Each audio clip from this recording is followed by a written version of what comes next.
And we live, man. Welcome back to Man Down Sports. We got 7 squares. I don't know why y'all laughing already. With it's not even we ain't even there yet, man. Y'all already laughing, man. 7 squares. Jay is running a little bit late. He might be there, so we might have 8 squares, man. But Zoe's here. Cowboy Spit. Corey is here. Kingdom Come. Eric. Britne from Sideline Speaks. I don't know why I keep saying y'all from Sideline Speaks. I feel like y'all from Man Down. And y'all own podcast is borrowing y'all. That's kind of how I feel. But Chris from Motor City Road and Dominique from Sports T and Mel, Zoe's here as well. I would shout out Zoe's podcast, but it ain't got no wheels. It like you know what I mean? Like you can't put a car on a lot for sale that ain't got no wheels on it. Man, 40 seconds. Damn, come on, dog. Let that man. Let that man live. 40 seconds. Couldn't give me 1 second. Not 1 minute, man. No, sir. Oh, I'm just saying, like I don't know if I'm shouting it out or you know what I mean. You ain't told me nothing in private. I don't know if it's coming back. I don't know. I wanted. I like them old pictures of Zoe with the Chevy with the setup. I like. You see those? That's a whole nother dude right there. He ain't have to do so like that, man. Hey, man, it's just a little haze and a little light peer pressure, man. Of course. You know what I mean. It's all he get it. He know what I'm doing. Of course. He know what I'm doing. It's all good. But as you can see, I'm male. I'm he, him. Those are my pronouns. Oh my God. Oh Lord. Not right now, baby. Give it a little second. Hold on. Yeah. Sorry about that, but we in here, man. We got moderators in. He him. There you go. He him. We got moderators in the house, man. Who is Push EGHCK and how he get a wrench? I have no clue how he get a wrench. Y'all know him? He's from Sports T. I'm streaming to my channel, okay. So he's one of my moderators from Harlem. Shout out to Harlem, guys. Oh, I got it. Okay, yeah, Harlem World. Yeah, I had to pay for my wrench. Britne, you how much it cost? You streaming this on your stuff? How much it cost? I'm doing. Yep, doing it now. How much was that rent? The price went up, so the price went up. Yesterday's price is not today's price. Today's price. Yeah. Dominique did me wrong. It's all good. Yeah, I'm looking at everything, man. Yeah, hit the like button as y'all come in. I see some of y'all joining. Get the likes up. Yeah, definitely. Hey, y'all really did us wrong on the likes on the last Friday because I can't even believe it. So when we got finished, I looked and we had over 3,000 views right after the live. Right after the live. You know how many likes we had? I didn't look at the likes until the next day, but how many How many likes we had? 300. Out of 3,000. Oh no, 10%. 10%. Is that quick math? Yeah, don't do quick math, dog. Was that 10 or 20? It's 10%, right? You did good, Chris. No, you good. You I was good, right. bro. It was 10%. You did, Chris. Yeah, you yeah, did good. yeah. You take one out, man. You're off, move the decimal to the side. Yeah, 10%. I see you on your fingers. I see you on your Yeah, man. Hey, don't do us like that to y'all today, y'all. As soon as you come in, hit the like button, man. For It's the real. doorbell, bro. It's the doorbell. That's like wiping your feet. Yeah, that's like no, that's like wiping your feet. Forget the doorbell. That's true. That's like wiping your feet because it's like, you know, I don't know, man. Like it's disrespectful not to wipe your feet coming to somebody's house, man. I preferably you take your shoes off, but you know, I learned that in Japan. A mudslide. Not if your feet look like Chris's. You keep your shoes on. Please. Hey, That's what he said. Hey, I will show them things on live. Don't do that. Don't do that. We before y'all got here, Dominique and Britne, probably last year, there was a dude that requested that he sing. I don't know if it was Jay or Chris. They didn't say it. He was talking to Jay. He was talking. They was talking to Jay. Requested. He said, "Oh man, please let me see Big Man's feet. I what? pay $200. Yeah. Oh my God. He was talking to Jay. Some scary stuff happening here. Yo, YouTube is a wild place. That's what I learned by doing podcasts. YouTube is a wild, scary place. It's a wild. Block him, man. He was, he sent about 4 messages, man. He said, "I'll pay to see Big Man's feet, please." Oh my God, disgusting. Jay, we need the money. You gonna put Jay on the blade? So he's a foot model now. Yeah, OnlyFans all on there. OnlyFans. Jay on Figueroa right now. Not Figueroa. I don't Figueroa. It go down on Figueroa. Not on Figueroa. That's not right. Hey man, somebody get that man Jason Birkenstocks to show off that product. All right, man. Let's go ahead and shout out our members, man. Because we got so many of y'all that's supporting us, man. We appreciate it, man. But we'll shout y'all out, man, because that's what we try to do before every show. That's right. Shout out to Man Down Sports members. We're so lucky to have you guys. Let me just pull up that list. She sound like she announcing for church. First man down First Baptist. Good though. It was Oh good. my gosh, it's just this. I don't know why, but this photo is so Govern blurry. yourselves accordingly. Y'all leave her voice alone. I like her voice. Hallelujah. She got the she got the voice when you on the front of the plane. They're going through the safety brief. You know what, Chris? I want you to take over. Yeah, No. Do your segment. And hold the list of members in your feet and put them on camera. Put your feet up like this. Like this. Yeah. I can't. Take your time, sister. Take your time. This Take your time. This your feet right here. I want your feet to hold the list. All right. Let's go hard. Let the Lord work through you, sister. Let the Lord work through you. Let him use you. Let him use you. Yes. I want to shout out Right Hand will. Cam. Okay, shout out to you, brother. Demetrius Day, Mikey Brass, Taco Master, my guy Taco. It's not that serious. Thank you so much for those super chats. It's not that serious. Come through in the clutch. Daniel Berry Sports, Zerai Lion, James Reed, Beast Mode Bones, 33 Shug, Cedric Franklin, The Real Mr. Cropper, Ida Tomlinson, E. King, Steve Calbert, The Dejoka, Scott Mayweather, Unspoken Voices, 6'4 Slim, Keith Brazel, Savon Arnold, Ryan Walters, Jay Barrett, WW, my girl Shay J, R. Bean, Jeffrey Guyett, Shy Rider Westsider, A. Harkins, Michael Tofia, Wizman Ballin, and Malachi Israel. Thank you guys so much for supporting us. You really just play a huge role in helping our channel just continue so that we can bring you guys this amazing content. Thank you. Hey, man, I can read too, man. But that was good though. I feel like I need to fasten my seatbelt and prepare for landing. Well, he not the best speller in the comments. Go back. I was going to say the same thing, Corey. Yeah. That man went to Male University of Texting. We can't stand you guys. Just What up, big dog? What's popping? Hey, Big Papa with the bass. What's happening, man? I'll With roast the him. bass, man. I'm sitting back here watching. Don't Jay, get me to start roasting. Jay, tell us about this dude in your feet. Nah, I don't know. Yeah, I don't know nothing about no dude. He was talking about Chris feet. That man was talking about you, Jay. That man said, "Oh, don't stop talking. I'm sitting here with peanut butter and my dog, and he's going to town. Just keep talking, big man. Please show me." Am your I feet." crazy? What up? You don't remember that song? He said, "I got a jar of peanut butter and my dog, and he's going to town." Nah, he definitely said that, but he was talking about Chris, yo. He said, I remember about me. Big man, please show me your feet, which is crazy. Big man. He was not talking about me. He asked politely. If you don't mind, show me your feet. Somebody just said I got man. Shaq feet. Nah, Yeah, not what my guy at Simply Ball dropping, man. Salute the Simply Ball dropping with his material and his content that he's creating over there on Simply Ball Dropping podcast, man.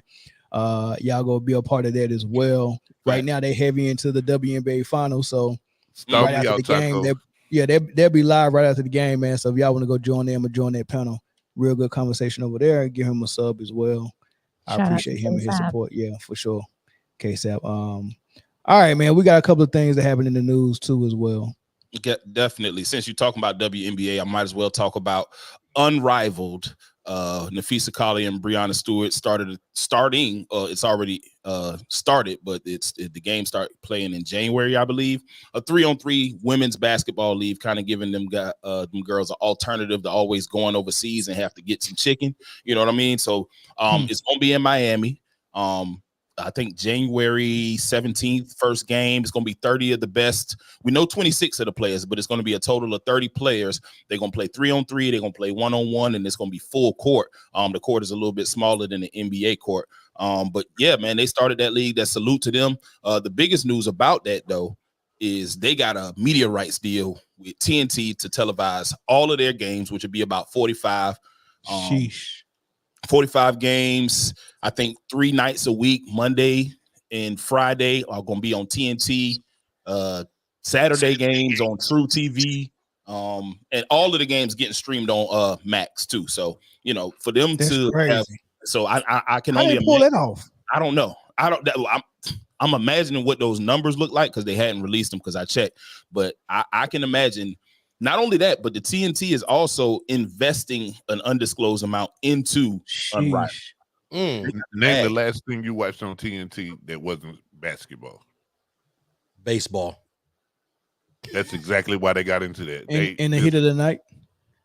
That's still coming. No, that was 100 years ago. Yeah, I was about to say, man. That's the last thing I remember. Dang. Other than basketball. Yeah.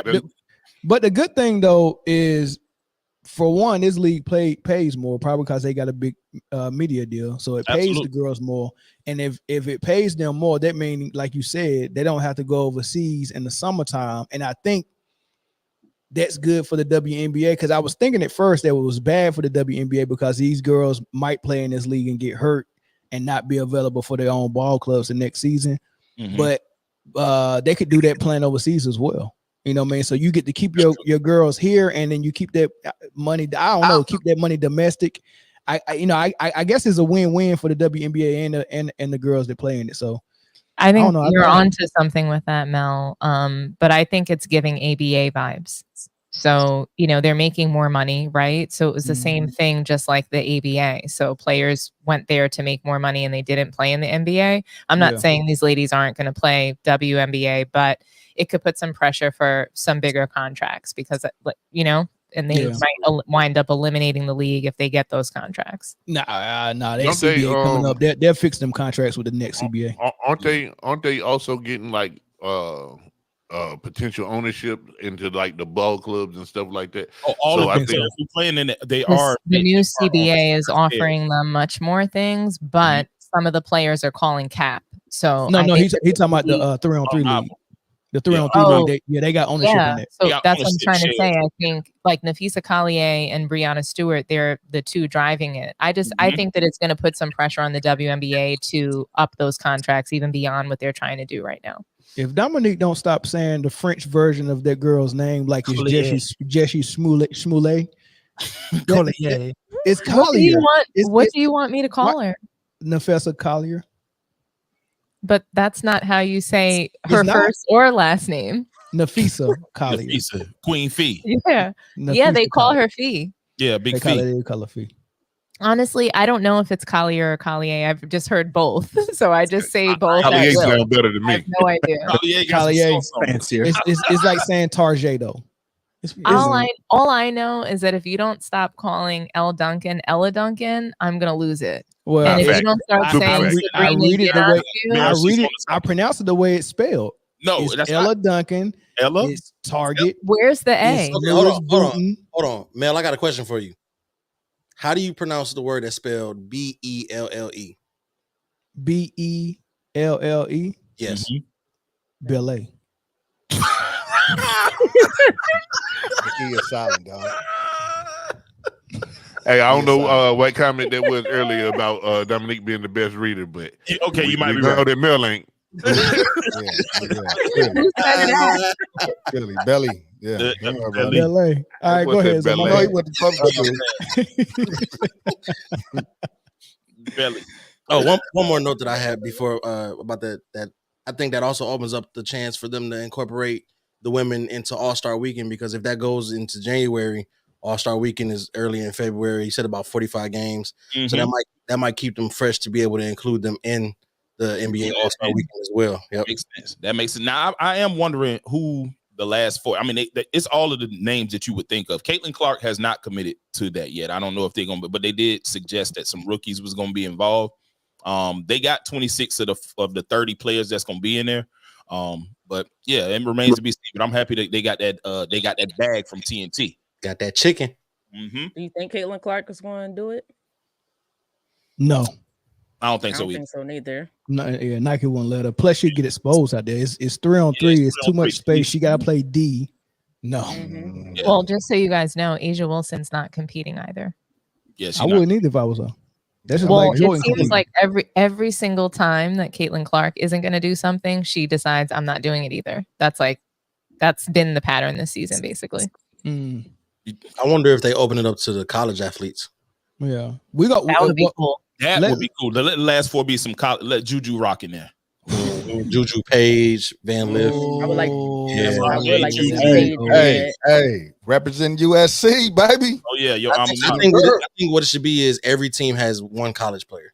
And I don't even watch college female basketball That'd be like dope. that. But I just That would be dope. One each team has one college player. yeah. That would What be else, Zoe? Last thing. Shout out to LeBron. I don't know if y'all know, but he definitely has a cool collaboration. I probably won't be drinking it because I haven't drank this in so long because I used to drink it too much. But with Hennessy, partnership. That's Hennessy limited edition by LeBron James. It's a gift box, a bottle. It's the VSOP supposedly version, and it just hit shelves September 30th. And a lot of people was happy about it. None happier than Draymond Green, who said, oh man, ending my day. That's a big pause. King inside me. And King is in all caps too. All I'm going to say is read my hat, pray more, because that's what we need right now. Jeez. We need to Oh pray. my God. Ending my day with the King inside me. I think they call That's Hennessy correct. the king of cognac. Oh, jeez. I don't even think Bathsheba uttered those words. And she was out here. It definitely don't sound right. I think Hennessy is the king of cognac. Oh, so that's what that's how they advertising it, but damn. That didn't sound like that. Didn't sound like sound right, dog. Yeah, that was. That ain't a good look. And if you want to be honest, I don't think that's the king of cognac. No. Is that why That's Draymond be tripping?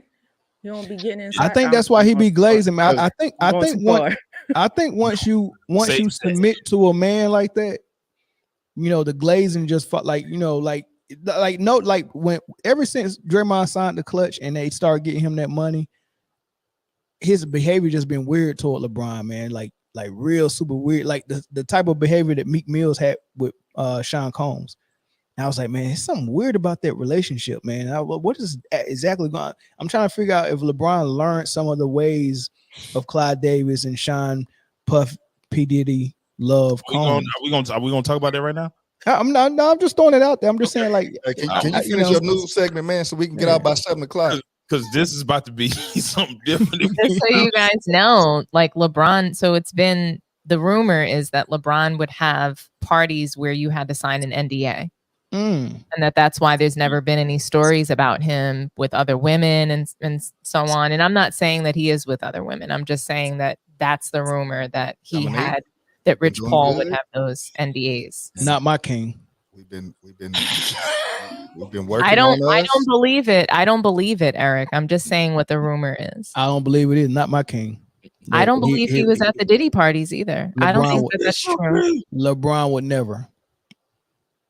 I mean, that's all I'm gonna say about that. Said itself ain't no. That's all I got to say about that. Never get Hey, first of all, caught, if I go to baby. any party and I got to sign an NDA, I Never won't get be at that caught. party. Yeah, because what do y'all got going on that I can't tell? What do you got going on? That I can't say nothing about? Why I can't talk about this? Apparently, to enter LeBron's party, you would have to have your phone collected and sign an NDA. I'm gonna do that this Halloween when I don't pass need out to enter candy. that party. That's I'm too gonna much. have NDAs for people to sign before they take the candy. They were like, why I need an NDA for this? The boys will be at your door before 6 o'clock. Put Molly all in her I need to sign anything and I can't have my phone. I don't need to be there. Yeah. Oh man! All right, man. I ain't have my phone, but that's all. That's all I got for news. Well, we want to start with this first topic, but I'm looking at the likes, and we got 142 on Man Down's page and only 54 likes. We need at least 100, y'all. I know Let's get that hunt done. That's too easy for y'all to hit that like button. Y'all cheated us last week, man. Yeah, I feel cheated. Yeah, don't do us like that. Yeah, that's crazy. Let's You get know the y'all likes enjoy up. the content. Just hit the like button. It's free. Matter of Yeah. fact, I'm gonna tell y'all this, man. Y'all help us get to these likes in like the next 2 minutes, or these dogs is getting put on camera. No, don't do that, Chris. No, we ain't never doing it. YouTube will shut us down. Everything. Yeah. YouTube will definitely shut us down. Please. And my work boots be tearing my joints up too. Bro, Mm-mm. don't ever threaten to put your feet. Thanks for sharing, bro. Yeah, Don't even seriously, like, we was joking. We really don't want to see them really don't want things, to man. see that. We just Don't worry, y'all never see them. I wear socks everywhere, man. Oh, you ain't got worried, dog. We would never ask you to that. Socks are like pillowcases. Yeah, we would never ask you that. Don't worry about it. I do need a pedicure. I know I'm not the only one that heard that. I know I'm not the only one that heard. Yeah, we don't want that for you. What? What happened? Never mind, Max y'all ain't Crafty, hearing what's up, my dog, man? What's good, Max Crafty? Hey, that unit still holding strong, big dog. This man That's my said dude, socks man. look like pillowcases.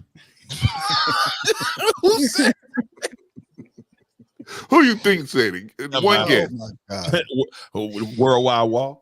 Exactly. Corey look like he down there studying for the SATs, man.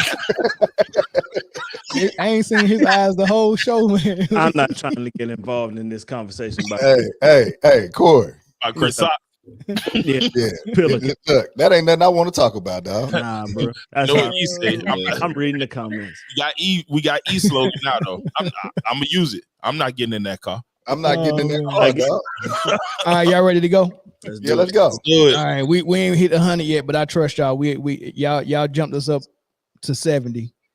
You know what I mean? But we still need to get up to 100. But all right, so Michael Cooper was on Byron Scott's podcast. I think it's called Fast Break. You know, they old teammates. I think Michael Cooper was the vet though. Then they had a lot of conversation. That was good. Now, originally when I heard this, Michael Cooper, said some good things about Kobe. And I'm gonna play that for you. But then he started getting into his Lakers top 5, and he was saying the names, and I was like, "Oh man, it's taking a long time for him to get to Kobe."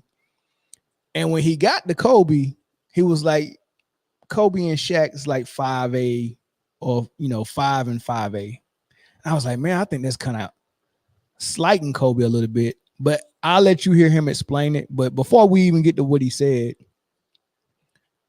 this episode is brought to you by Underdog. Underdog Fantasy is the best place to play fantasy sports. I want to tell you about the easiest way to get in on some NBA action with Underdog Fantasy and their pick'em game. Just find your favorite player or any player for that matter, pick higher or lower on that player's stats, and you can win up to 20 times your money in one night. Pick between 2 or 5 players to fill your pick'em entry. Get every pick right, and you can net yourself some serious cash. Use the promo code ManDownSports and get up to $1,000 in bonus cash. Plus, now that it's football season, you can follow Man Down Sports as we reveal our favorite picks from week to week. Like I said before, pick your favorite player, pick higher or lower, choose your dollar amount, and win some money. It's just that easy. Make picks, win money. We also want to thank Underdog Fantasy for partnering with us, and we want to thank you for helping the channel out by using Man Down Sports on Underdog Fantasy. All right, so here's Michael Cooper on Brian Scott's podcast. Well, my favorite Kobe Bryant story is for all you people out there that heard Kobe kick my ass real good. He did not. He just kicked my ass. It wasn't real good. But see, you got to remember, I was 40 years old going against an 19-year-old kid. Yeah. But you know what? The one thing that I really, really appreciated, and I think we all saw at that workout, is that Jerry had certain points on the court at the elbow, pick and roll, down the low block. And he, off the dribble, he was telling Kobe, okay, get to that spot. You got to get to that spot. And my job was to keep him away from that spot. And if a 19-year-old kid, the one thing that I was impressed with was his physical strength. Yeah. And just his ability to be able to get to that spot. He didn't get near the spot. He didn't get close to the spot. He got to his spot. Now, he didn't hit every shot, but that is something very, very unique and special for a young kid that hadn't played in the NBA, and you're going through a professional workout to do that. Yeah. A lot of people would, not that I'm Michael Cooper scary, but I knew what I was doing out there to bump him off and to get close and shoot a fall away. Kobe didn't do all that. He got to his spot. And that was the one thing that impressed Jerry as well as Dale Harris and all the powers to be that were there watching that day. Every time he was supposed to do something, he got to where he was supposed to go. Did he hit the shot all the time? No, but he got there. And that's the part of being a unique NBA player. The great ones get to where they're supposed to. Like Kareem, he going to get to where he's supposed to score. Michael Jordan's going to get to where they're supposed to so they get the best shot. And that was the one thing that was really awe-inspiring to me about Kobe. Now, Kobe made some all-defensive teams. Did he ever come to you and ask you for insights? Kobe asked me one time how to defend somebody because I was working there with the footwork, and that was it. But you know what?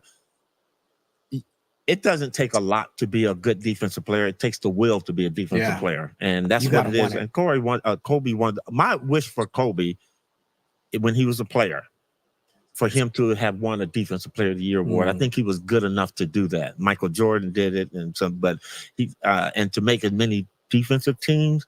But you know what? When you got the ability of Kobe, you ain't thinking about that. Yeah. You know, he goes back to what Bob McAdoo say. My offense is my defense. Because if you score on me, I'm definitely gonna score back on you. But that was the fun part about watching Kobe's progression as he got better. All right. So the first part of that, before we get to the top 5, what's your thoughts? Michael Cooper, what he said, Kobe defensively. Kobe, I think he said 19, but if he was talking about pre-draft, Kobe was 17 at the time. 17 years old. So this is a 17-year-old kid that's getting instructions from Jerry West, playing against one of the best defenders, even though he was 40, but one of the best defenders in NBA history. And he said Kobe had no problem getting to his spot, rising up and pulling up for a jump shot, not out of control, not off balance, and none of that. Just very fundamentally sound as a 17-year-old against an NBA vet, right? Your thoughts on what he said about Kobe at 17 and Kobe as a defender? It sounds like Kobe. You know what I mean? Like, we all knew he was super athletic when he came into the NBA. It didn't start off maybe the way that LeBron James started off, right? He didn't have that type of hype, but he was still, it was Kobe. You know what I mean? He was a good defender. His shot wasn't that great when he started, but he could get to the hole. But all that stuff came later in time. Like, that sounds pretty admirable of him to say. He didn't have to say that. You know what I mean? But yeah, it's pretty much sound like he was talking about Kobe. I will say this. I think the reason Kobe developed so quickly and became the type of player he was, if you didn't know this, if you ever looked at did a lot of research on Kobe was actually obsessed with basketball. Yeah. He had a different type of love for it. It was something that he, even when he couldn't play, and I think when he pulled his ACL or something like that, he thought about it all the time. He called Michael Jordan over and over again in the middle of the night, working on shots. He turned the lights on in the gym and he turned the lights off in the gym. He was obsessed with playing the sport. So his greatness really doesn't surprise me. I think people are just really coming out now and really giving him his props, but he was always obsessed with basketball, and that's how you see him become who he became. Yeah, the area I'm from the Philadelphia, South Jersey area. Is y'all hear echo? Yeah, it's echo. Is that me? Y'all still hear it? It's gone now. It's gone now. Okay. You did good. But the Philadelphia area that I'm from, that's all you heard about growing up, especially if you play basketball. And if you're familiar with Sonny Hill. I said Sonny Liston. Sonny Hill had a known basketball league in Philadelphia, and Kobe used to play in that league. So he worked from the time of that age, 14, 15, 16 years old, training with players. It was a high level basketball here in Philadelphia, where a lot of known athletes who did go to the NBA played in this league. So all you heard about was how hard he works. Actually, he considered Sonny Hill his grandfather, his godfather. So he's worked extremely hard from the time he was a kid. We've heard it prior to that when his dad used to play in Italy. So this is nothing new. At least it shouldn't be anything new to any of us. But that's just his mentality to be the best, and it's always been that way.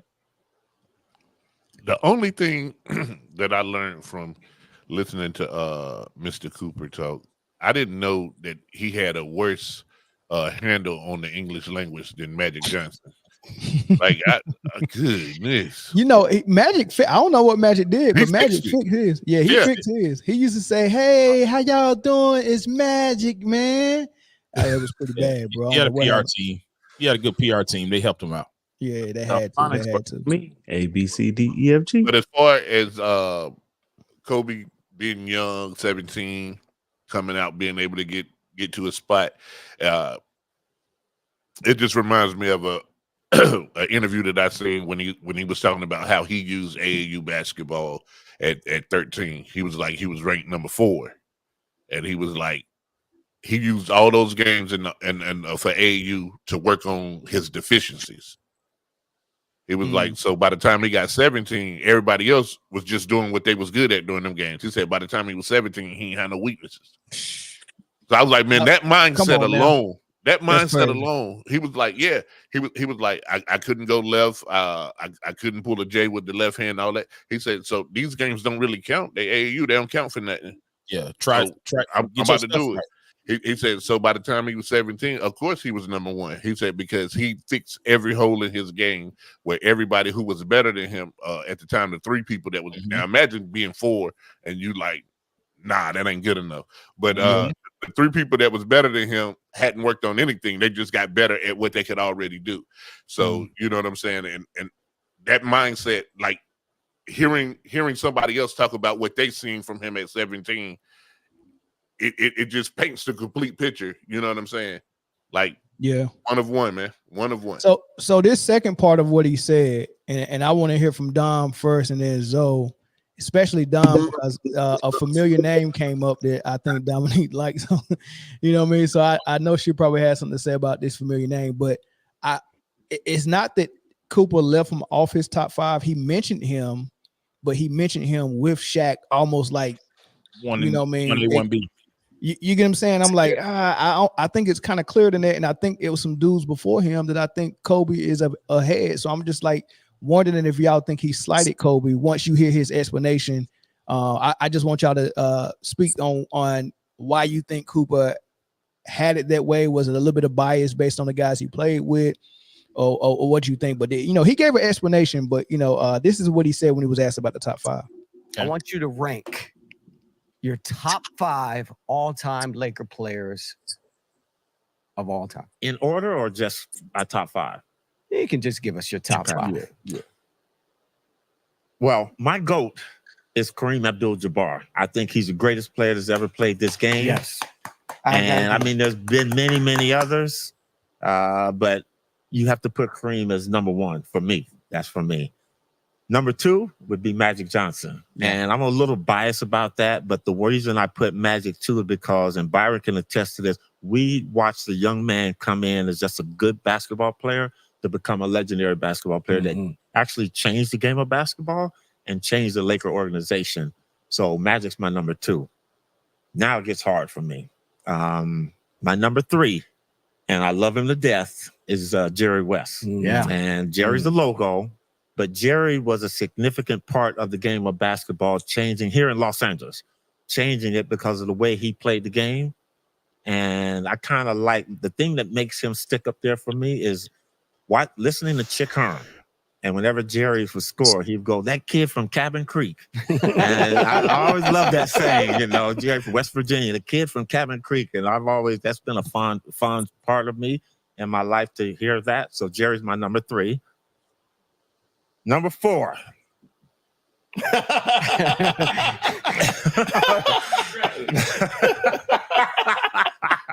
My number 4 is Elgin Baylor. And the reason why I say Elgin Baylor is because Elgin brought the creativity to the game of basketball, the artistry, handling them with one hand. And people, if you do your homework on Elgin Baylor, he was probably the most feared scorer in the game of basketball as a small player, 6'5". And then my number 5 is Kobe. But it's a 5 and a 5A. And my 5A would be Shaq. Shaq was the most dominating player. And I'm leaving out Wilt Chamberlain. Yeah, how about Shaq, that? Shaq was the most dominating player, but the reason I give Shaq the edge because Wilt didn't really have a jumper. All he had was a finger roll. Shaq had a dunk. A powerful dunk. But both of them were sub 500 free throw shooters, so you can't put that in. But you know what? Those are my top 5A right there. Byron? Everyone that he said, I wouldn't. I think the order he said him in is the order I had, except I had Kobe just slightly ahead of Elgin. Yeah. You know, but after that, you know, having Shaq instead of Wilt, because I think Shaq had more of an arsenal. You know, besides just dunking, and you know, Wilt had to dunk in the finger roll. Shaq had a turnaround jumper. Yeah, he had the jump hook. You know, he had the drop step. Shaq was just a beast, man.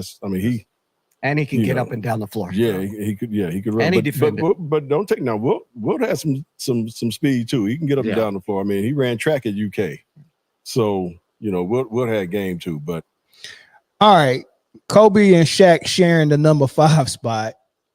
Wes and Elgin Baylor in front of Kobe. Dominique.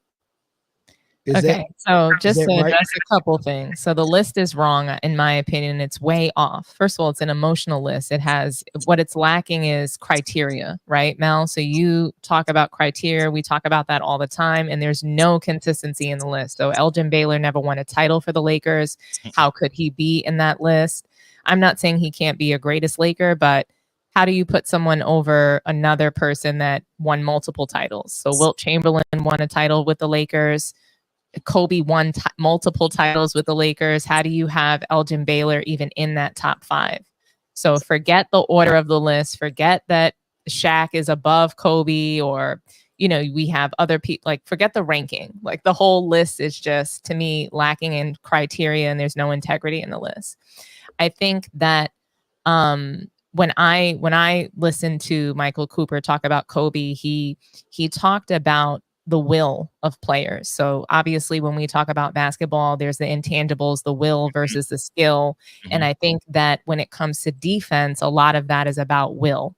And so Michael Cooper, I wanted, when I'm hearing these players and I'm hearing this top 5 of his, I want to try to make it fit. I want to try to put a narrative of some sort of criteria that, okay, well, he has these guys there because they were tough competitors. They were all winners. They were all, they believed in a certain kind of way of the fraternity, right? But I want to believe that, but I don't see that in the list either, right? Because you have Shaq there ahead of Kobe. You have Elgin Baylor, never won a title.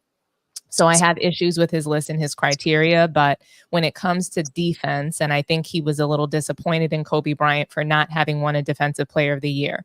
Then you top it off with the fact that he embarrassed him at 17 years old. That's a good reason not to have him on your list. So I think that there's that bias there. But really, when you think about defense, a lot of it is will. And so I think that Kobe Bryant, he had some immature moments with the Lakers. He's literally thrown games to prove a point. There are players that they would never do that based off of just their will to win and their competitiveness. And I believe that Kobe is one of the top competitors, but some of those mistakes might turn an old head like Michael Cooper away from him, or say, hey, these kinds of things disqualify you from the top 5. So Magic Johnson said that Kobe was the greatest Laker. Yeah, and this wasn't an emotional. This wasn't an emotional thing. He said this before his passing. Yeah, absolutely. He said that because in who else to trust but one of the greatest ever. Like Dominique said, this was an emotional list. Like, why is Jerry West on your list? Because they said he was the kid from Cabin Creek. Like, that holds no sentimental value. Who cares about what they called him? Yeah, it's cool. Shout out Chick Hearn. You know what I'm saying? Chick Hearn, legendary on the PA. But I don't care about that when you're making a top 5 list. I don't care that they called him the kid from Cabin Creek. That doesn't fit any criteria whatsoever, basketball wise. That's just something that you have that is sentimental to you. But this ain't what that is. So, I think Dominique made some solid points when she said that it may just be an old man get off my lawn moment for Coop.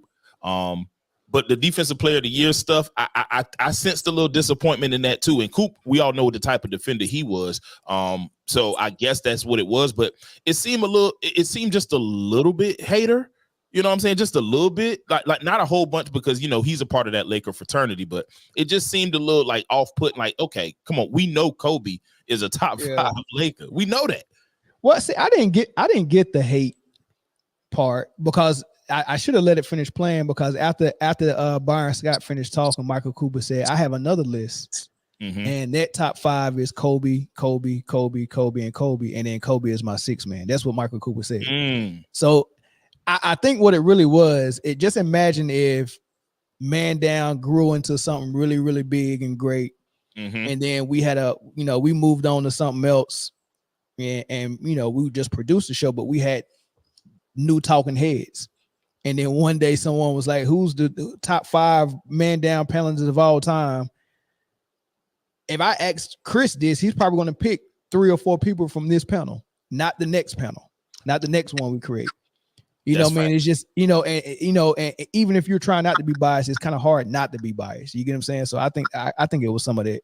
I think you also have to give some preferential treatment when you're talking about greatest Laker or greatest player of any franchise. Like Kobe Bryant, he played there his entire career and won 5 titles. How can you not recognize that as being top 5? Like Kareem didn't even play his whole career there, and he kind of rode some coattails in the end, right? For some of those last couple titles. So and I'm not saying he didn't pull his weight. I'm just saying that a lot of those guys that are on that list did not spend their entire career with the Lakers. Wilt did the same thing LeBron did with the Lakers. Exactly. Yeah, he did.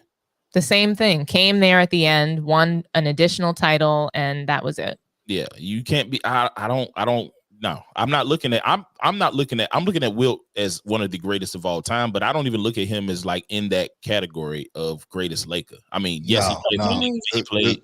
The only thing I felt that was correct was when he talked about Shaq's dominance, because I do think that, when we talk about Shaq, his claim to fame, what makes him, one of the greatest players ever, was his peak was probably, it might be the greatest peak of all time that we've ever seen. Like when we talk about, that, your prime, he had a really high peak. So I can see why the greatest peak for dudes that like cupcakes, but not like the greatest peak. I mean, that would be Michael Jordan, but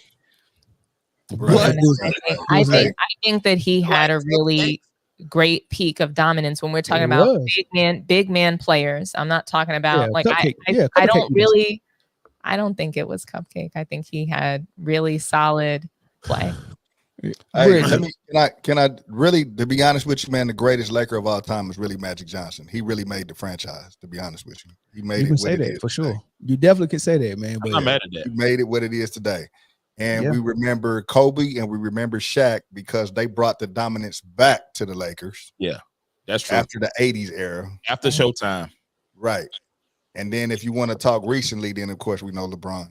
But I know I don't even want to get into that. Yeah, please don't get into that, because what I remember we've been doing really well. Look, what I remember we had therapy, we had one-on-one. Yeah, but this is what I remember about that situation. The guy you just mentioned, Magic Johnson, who turned the Lakers around as a player, they brought in to do it again as a president of basketball operations, and the organization was ran so bad and so poorly that he quit. Yeah, and that's what your boy LeBron brought to that. But nonetheless, Britne, what's the difference between what's the difference between an all-time greatest list and a greatest list of the franchise? Because the way Michael Cooper listed this, Kobe Bryant is behind some Lakers that if we did an all-time greatest list, he would be ahead of. So how do those two lists different? Because I doubt you're going to put Elgin Baylor above Kobe or Jerry West above Kobe in the all-time greatest list. But as far as that franchise, they do have him above him. How does that happen? Who is them? Is it him or them? It's a lot of people. It's a lot of people that if they make an all-time greatest Laker list, their brain goes to how much they meant to the actual franchise. And like Eric said, Magic actually turned the Lakers around from being a dumpster fire. So that puts him higher. But if you do an all-time greatest list, it's only Magic and Kareem that you can even argue this above Kobe. But they got 3 or 4 people above him on the Lakers thing. I'll be honest. I think I'm with Don and Zoe. I think it's more emotional based, how you feel. It could be generational based. Because if you go with pure accolades and what you see on the court, there's no way, in my opinion, that I could put anybody above Kobe. Especially for me, that really tipped it for me was when he won in, was it 09 and 2010, I believe. Because everybody kept saying he couldn't do it without Shaq. He had Shaq. He had this player. And don't get me wrong, he still had talented players. He had Pau Gasol, and I think Andrew Bynum was there. I don't know what the hell happened to him. Well, I do know, but I don't know. And a couple other players. So I really think to me, you just can't do it. There's really not a difference. To me, if he's top on your all-time list, then he should be top on the Lakers list. I don't know how they don't go a lot of hand in hand, in my opinion. Where their lives the fallacy. Inconsistencies.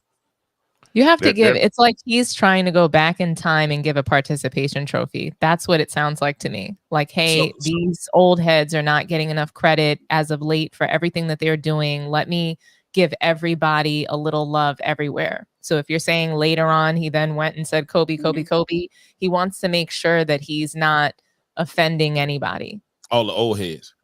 Yeah. So let me give it to you this way. Outside of Kobe, I think what his list was doing, he was trying to do that. So like you take somebody like Kareem, I think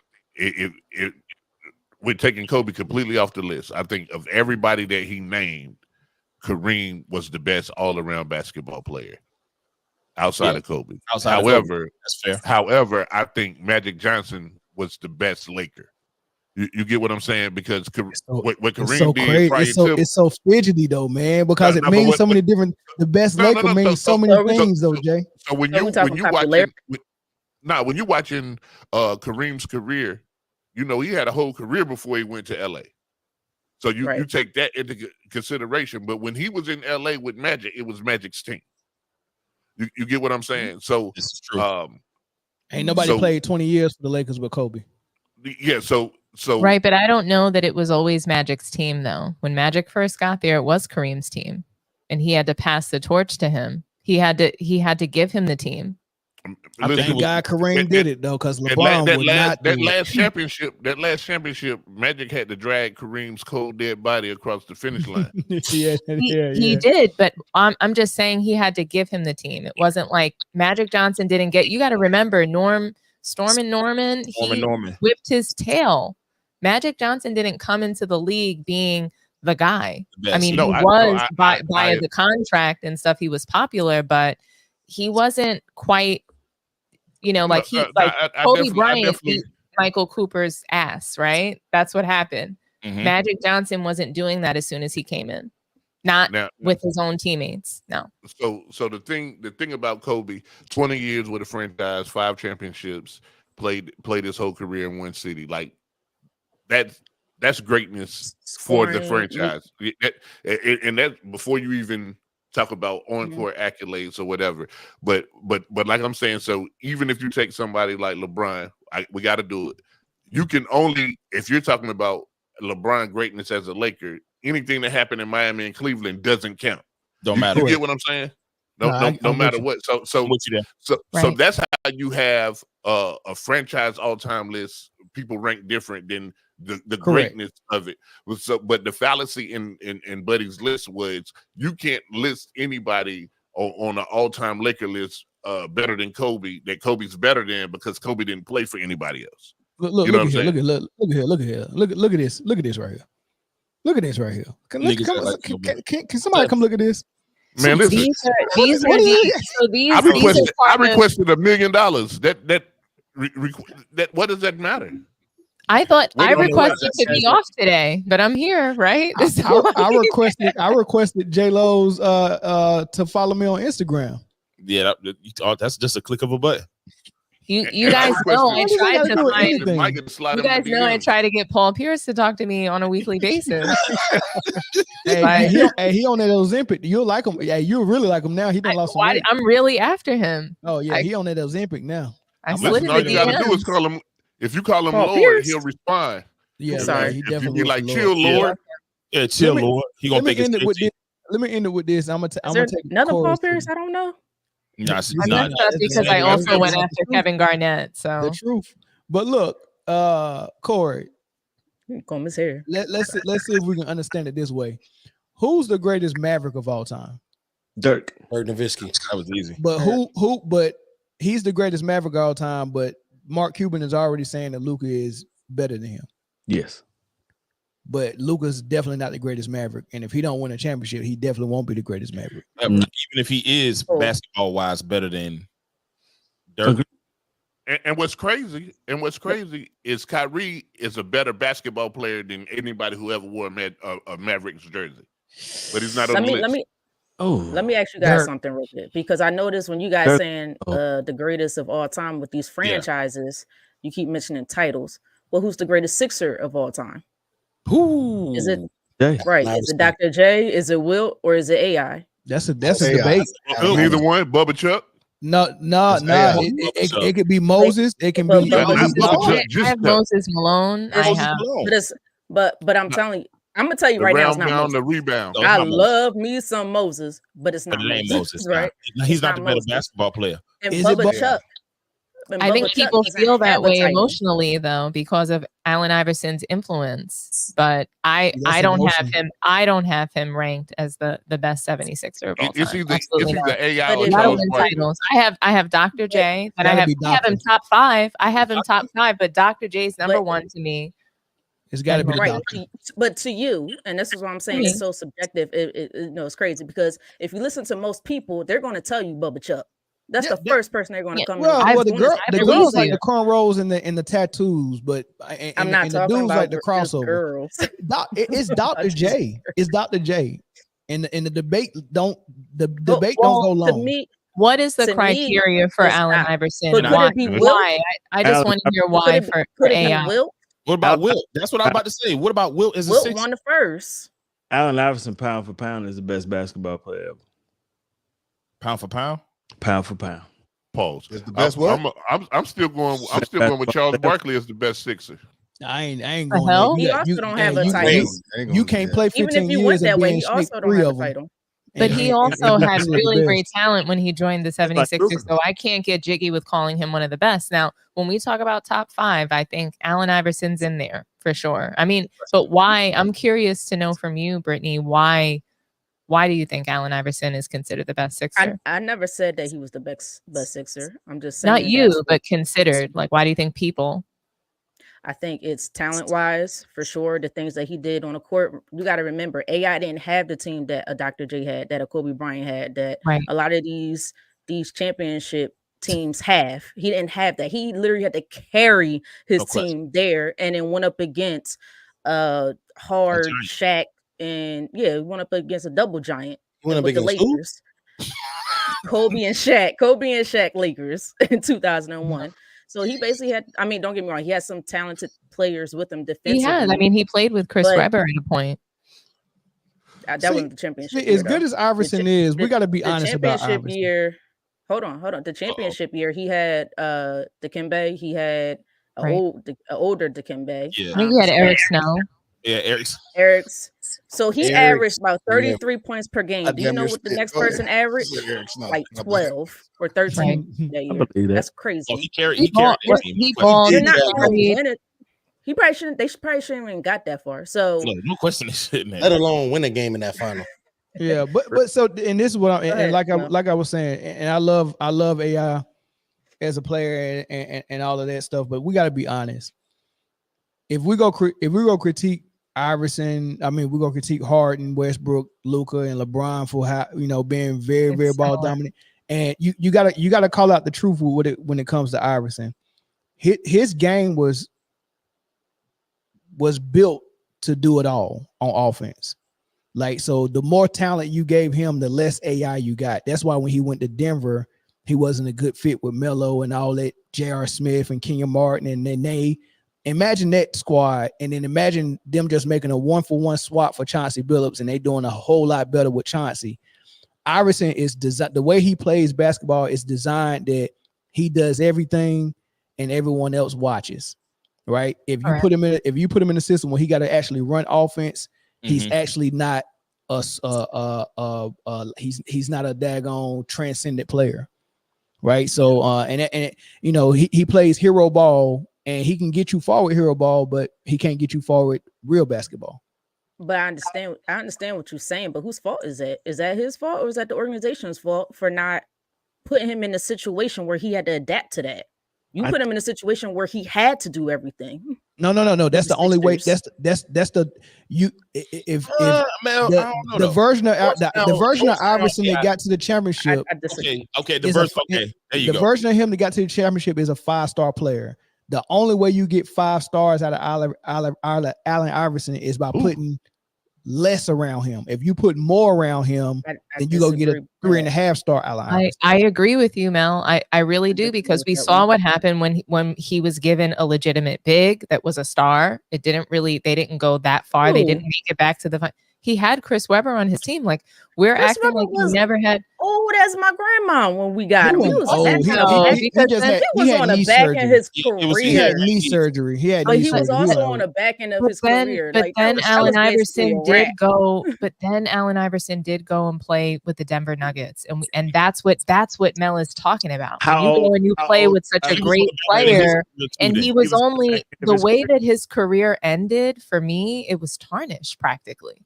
He kind of just was like pushed out of the league, and he had only played 15 seasons. Like, I think he still had, he wasn't done. So I just think that, we saw what happens when he was done. I don't think he was done. I think he looked bad. Like Mel said, when he got better talent, when he was playing along other stars, like, he's not built to be a part of a big 2 or 3. He's built to play with role players. He couldn't play the way he had played was done. before. Physically, he should have been done at year 10. He should have been done at year 10 physically, because he was 160 pounds soaking wet, and he got thrown around. Yeah, but look at it. But he's more of a uncover Corey's face. I'm sorry, but Allen Iverson has more of a developed body as an athlete than Trae Young does. He literally needs to go back to the hospital and finish being born. Finish being born. Allen Iverson was a real person. And he was fully developed. Trae Young is not developed. Oh, okay. I thought you said he had less of a body than Trae Young. No, I'm saying that Trae Young has to go back. He needs to literally jump back in the womb. Yeah, so it do look like his hair ain't attached to the roots right now. It's not. It's just right on top of his head. He's got cradle cap. He's got a lot of things happening. You call that man a grown baby? Hit up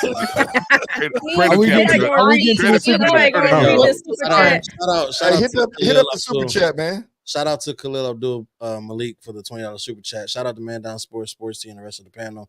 Your insightful analysis and dynamic discussions make mainstream sports media relevant. Keep up the amazing work and continue to elevate the sports community. We appreciate that greatly, man. Thank you. And that type of analysis go across all the podcasts. Kingdom Come podcast for Kansas City content. Sideline Speaks for all sports. Cowboy Spit for Dallas Cowboy content, and Motor City Roar for Detroit based content. So all of our analysis go across all those. So thanks for the super chat. But nah, so what was you saying about Iverson? You don't agree with me? You don't think that he was better at hero ball than he was at system? At first, when you said that, because I was thinking about Georgetown AI, and Thompson got him to play within that system, he still was able to showcase he was the best player. But when you said what you said, you said at the time that he made the championship, he was definitely playing hero ball, because that's all he could have played to get them there. So he didn't have a choice. Yeah, he didn't have no choice. Right. So you're right about that. And then they never put a player around him to help him. If you want to say Chris Webber and Dikembe Mutombo, like, they were on the back end of their careers. I don't know how much they were going to do. It's not that they couldn't. A 6'1" shooting guard, you can't put that. What can you put around that? You kind of got to put defense around them, and that's what they did. And then at the end, he didn't want to come off the bench. And it's like, why does he have to come off the bench? But somebody like LeBron and, all these older guys, they don't have to come off the bench. I think that Different era. I think he had trouble. What'd you say? Different era. Different eras. Yeah. Different era of basketball. I'm just saying that the way he went out was sad. I don't like the way he went out. I don't like the way he went out either. I don't either. I mean, that's on his. I mean, if we're gonna be real, and y'all know how much I love AI between him and Kobe, two of my favorite on the men's side, two of my favorite basketball players. I got two more. But that's on his fault, and he knows it. He didn't do what he was supposed to do to take care of his body physically, and he made that known. He was like, I don't like lifting weights. I don't like working out. I just like to go out and play ball. So that's going to impact your career, and you're going to sit on the bench because you can't do what you used to do. Once you slow down the step where everybody can catch you at 165 pounds, you don't stand a chance. Yeah, and that's what happened. He was exactly what happened. That dude was an unbelievable athlete, bro. That's what he was. And so eventually, him in the Detroit jersey is crazy. Yeah, it made me. That's probably that's where you send careers to die. Memphis too. You know what though? He had a Memphis jersey. I forgot the Memphis. When he came back to Philly, that should have been the end of it. Hey, you know what the reality is though? After your athleticism goes, you have to rely on your skills after your talent's gone. So once that athletic talent was gone, and he had to just depend on I'm here for all the basketball smoke, knowledge and skills, and that's why you go to the gym. That's why you practice, which he didn't like to do those things. So that's really what took him out early. At his height, he is really the reason I say he's the number one 76er is because he brought lights, camera, action, everything to the city of Philadelphia.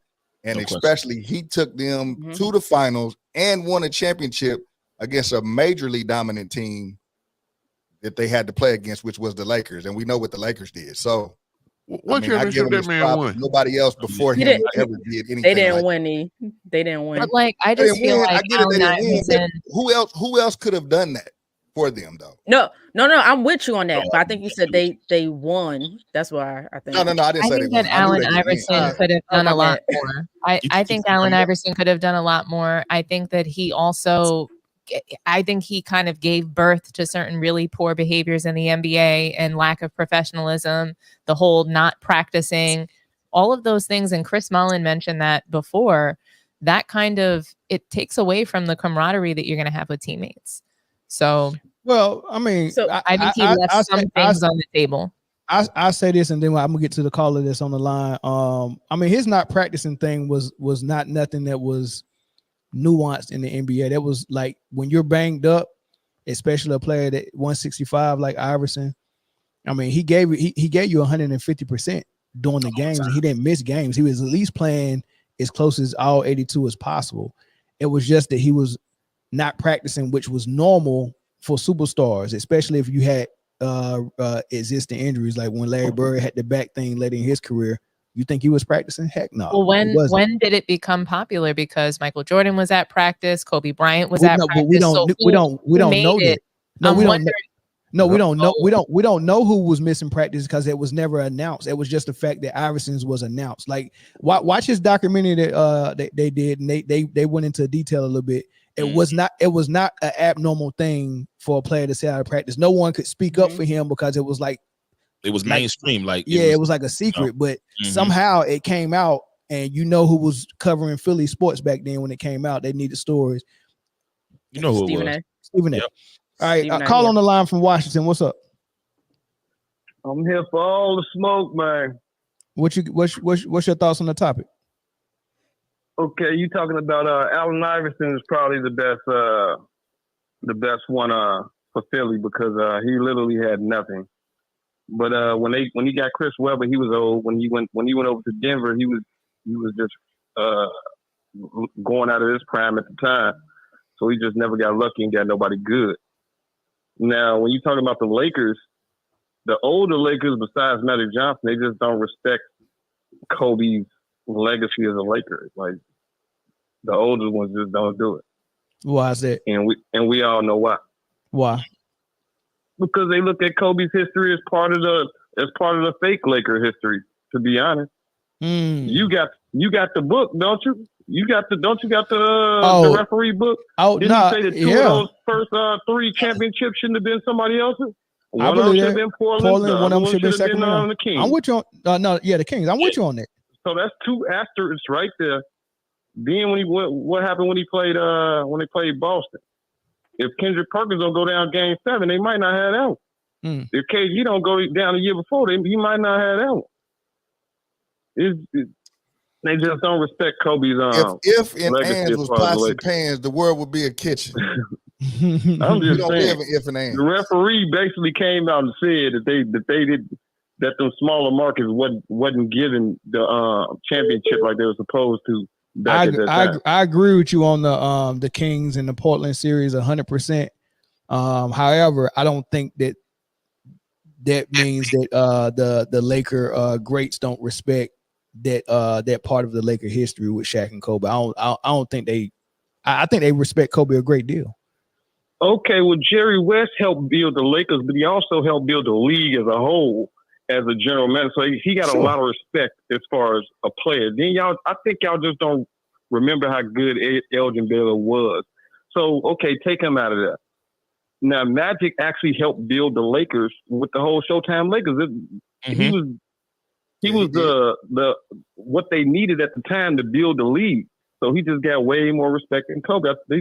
They don't respect Kobe legacy like that. That's just Magic Johnson said Kobe was the greatest Laker. So that's not true. That's one person that respect him. Elgin Baylor, not even the most famous Elgin. Who the most famous Elgin? Shout out to Genuine. His name Elgin? No, that man name not Elgin. He was named after Elgin Baylor.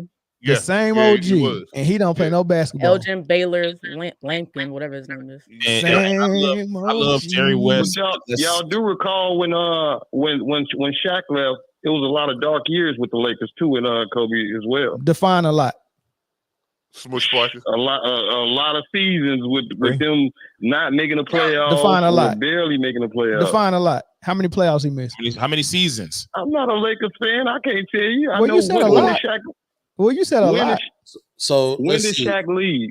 Shaq left what in 04, 05, somewhere in there? Y'all missed the play. So next year. What?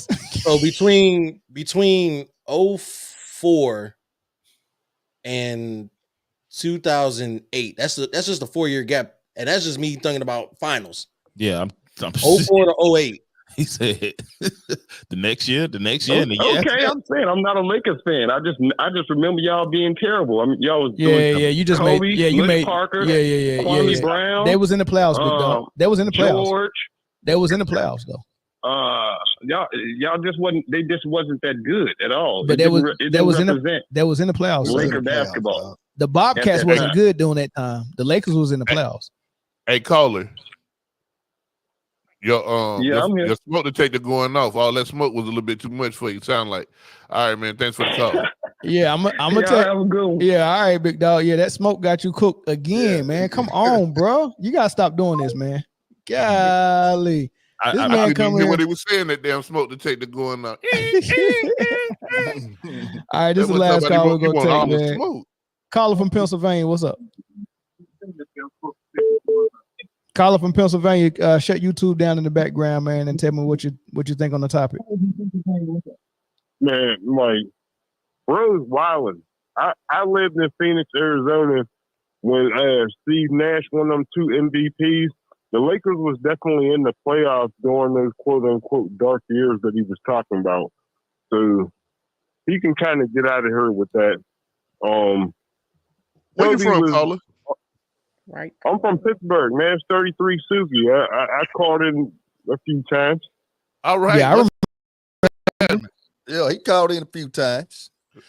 You know what I'm saying? But like Michael Cooper is entitled to his opinion, you know what I mean, about Kobe. Because there's a lot of great Lakers. The Lakers are a very storied franchise. If you put George Mikan in that discussion, then you're valid. You know what I'm saying? If you put Elgin Baylor in that discussion, you're valid. If you put, you know what I mean? Like, there's a lot of great players in the history of the Lakers. They're one of the core franchises, like the Cowboys or the Steelers or the Chicago Bears. There's a lot of players that make up the greatest players of all time in the league. Mm-hmm. You know what I mean? But Yeah, I that's don't facts. know. Kobe's number 2 all time, because when we talking about greatest players, we talking about their competitiveness, how they contributed to the game with their knowledge and teaching other players. Like, Kobe's one of the foremost of those dudes. So it's like, come on, man. Like, yeah, I'm with you on. Yeah, I definitely got Kobe high, but I got him right after Kareem. And of course the GOAT is number 1. So I got Kobe 3 for sure, man. But yeah, Kareem established the Bucks as a franchise. Like, you know what I mean? Like, that's true. Just off his contribution of bringing that team championships early in their life cycle. Facts. You know what I mean? Kareem is top great in the NBA, like, regardless of franchise. Facts. Like, top great basketball as a sport, high school, college, whatever else. Like, yeah, just basketball. Yeah. Yeah. Period. Yep. All right, brother. Thanks for the call. No, for sure. All right, thanks. All right, it was one more Georgia number, man. You can call back if you can get in here in the next 15 seconds. If not, we're gonna move. While we wait for that, real quick. Shout out to Shadua. Kobe played 20 years, right? Yep. 15 of those he made the playoffs. And the 5 he didn't was probably the last 5. Nope, it was the last 4. And inside those first 15, only the 04-05 season he did not make the playoffs. So 1 year of not one year outside those last 4, 1 year he did not make the playoffs. Yeah. All right, caller from Georgia. What's up? What's up, man? I called to say, you know, I'm a fan of basketball. I'm young. I ain't but 35, but AI is probably the greatest. Popular. How can I say it? He's the most popular Philadelphia 76er, but I feel like Dr. J is probably the greatest because of all the work he did in the ABA. You know what he did for Philly, putting them on the map. All this, you know, top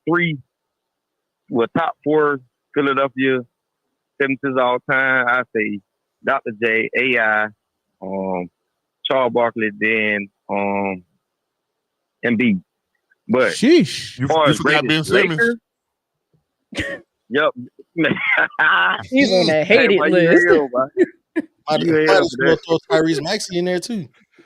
Hey, I you're not forgot he was in the disrespecting league. Tyrese. I forgot that boy that was in the league. Oh God. Yeah, you forgot Moses too. I got Moses over Barkley. Yeah, I forgot Moses. You right. I forgot Moses. But listen though, forgot Wilt. Kobe is the greatest Laker of all time. Bro. He spent 20 years with one franchise.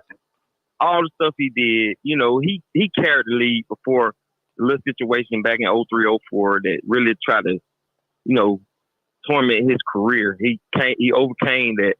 You know, people didn't like the fact people were more Shaq fans because Shaq would win MVPs in them finals, so they were more Shaq fans. But Kobe was a young, arrogant kid that was really the way people feel about LeBron. LeBron he ain't threatening Jordan's legacy to me, but to his fans, he threatened. Kobe was doing that. Kobe was young winning rings, so people didn't like it. People don't talk about the hate Kobe was getting because he was winning and he was cocky as a young player. And people always talk about he had Shaq. Shaq came in 96. They didn't win their first ring until 2000 until Phil Jackson came and made Kobe a starter because his first coach didn't want to start a rookie. He was old school. Right. Even though Kobe was better than Eddie Jones and Nick Van Nelson. Shout out to them guys. They were great players. They were all-star, but everybody knew. Even Dr. Bush said, we got one, you know, we probably got the best thing since Jordan. That's why he drafted him. Yeah. At 17 years old, when his mom had to sign the contract for him to even play in the league.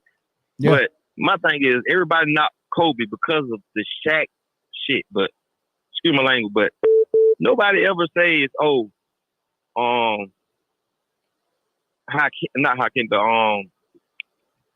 the big man. What is his name? Y'all bring it up to him. I've been drinking, man. What is his name? Come with it now. Come on. Don't let that liquor get you. The second best. Kareem? Yeah, Kareem. Kareem won one ring without Magic Johnson? Why Magic Johnson and Kareem are never knocked like Kobe is knocked? That's the only knock people have to knock Kobe is, oh, you won 3 with Shaq. Well, Kareem won 5 of his 6 rings with Magic Johnson. Magic Johnson won 5 of his rings, all 5 of his rings with Kareem. He couldn't beat Jordan without Kareem, you know. So if the person that is considered one of the greatest Lakers of all time, if not the greatest Laker of all time, saying that Kobe is the greatest Laker of all time, then why is the public or even Michael Cooper, who is not even top 10 Laker of all time, saying, "Oh, it's Kobe isn't even his top 5." That's yeah. I mean, to his defense, he did have him number 5. He just shared number 5 with Shaq, man. But you know, it is what it is, man. I think we can see. I think we can see through his list, and his list was just based on who he had experience with as a player. You know, man, and he just didn't want to slight his fellas, man. So he'll rather slight Kobe. But I think Kobe's too good to be slighted for any reason, man. So that's the only reason why I brought it up as a topic. But thanks for the call, bro. I appreciate it. Yeah, I appreciate y'all. All right. We're gonna move. And before we move though, let's play Jeopardy, right? And the answer to what I want for my birthday. You don't even celebrate your birthday, bro. That's true. I don't celebrate my birthday. But if I did celebrate my birthday, that's the answer to what I want for it every single time. Mo cheeks. Oh my God. Oh my God. I ain't mad at that. I'm not even mad at that. You can't go wrong with that, man. I ain't mad at that. You can't go wrong. Getting in that car.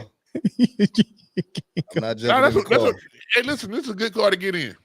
You can't go wrong with that, man. You know what I mean? And it can mean plenty of things, right? I mean, it can mean more of the same cheeks, or it can mean more, you know, of a variety. You know, that's why I get out the car right there. That's what I'm about. Yeah, I'm on the side of the road with you. Yeah, hey, see, I already know when to get out the car. Variety. Is that I know when to get out the car. Situation? Crazy.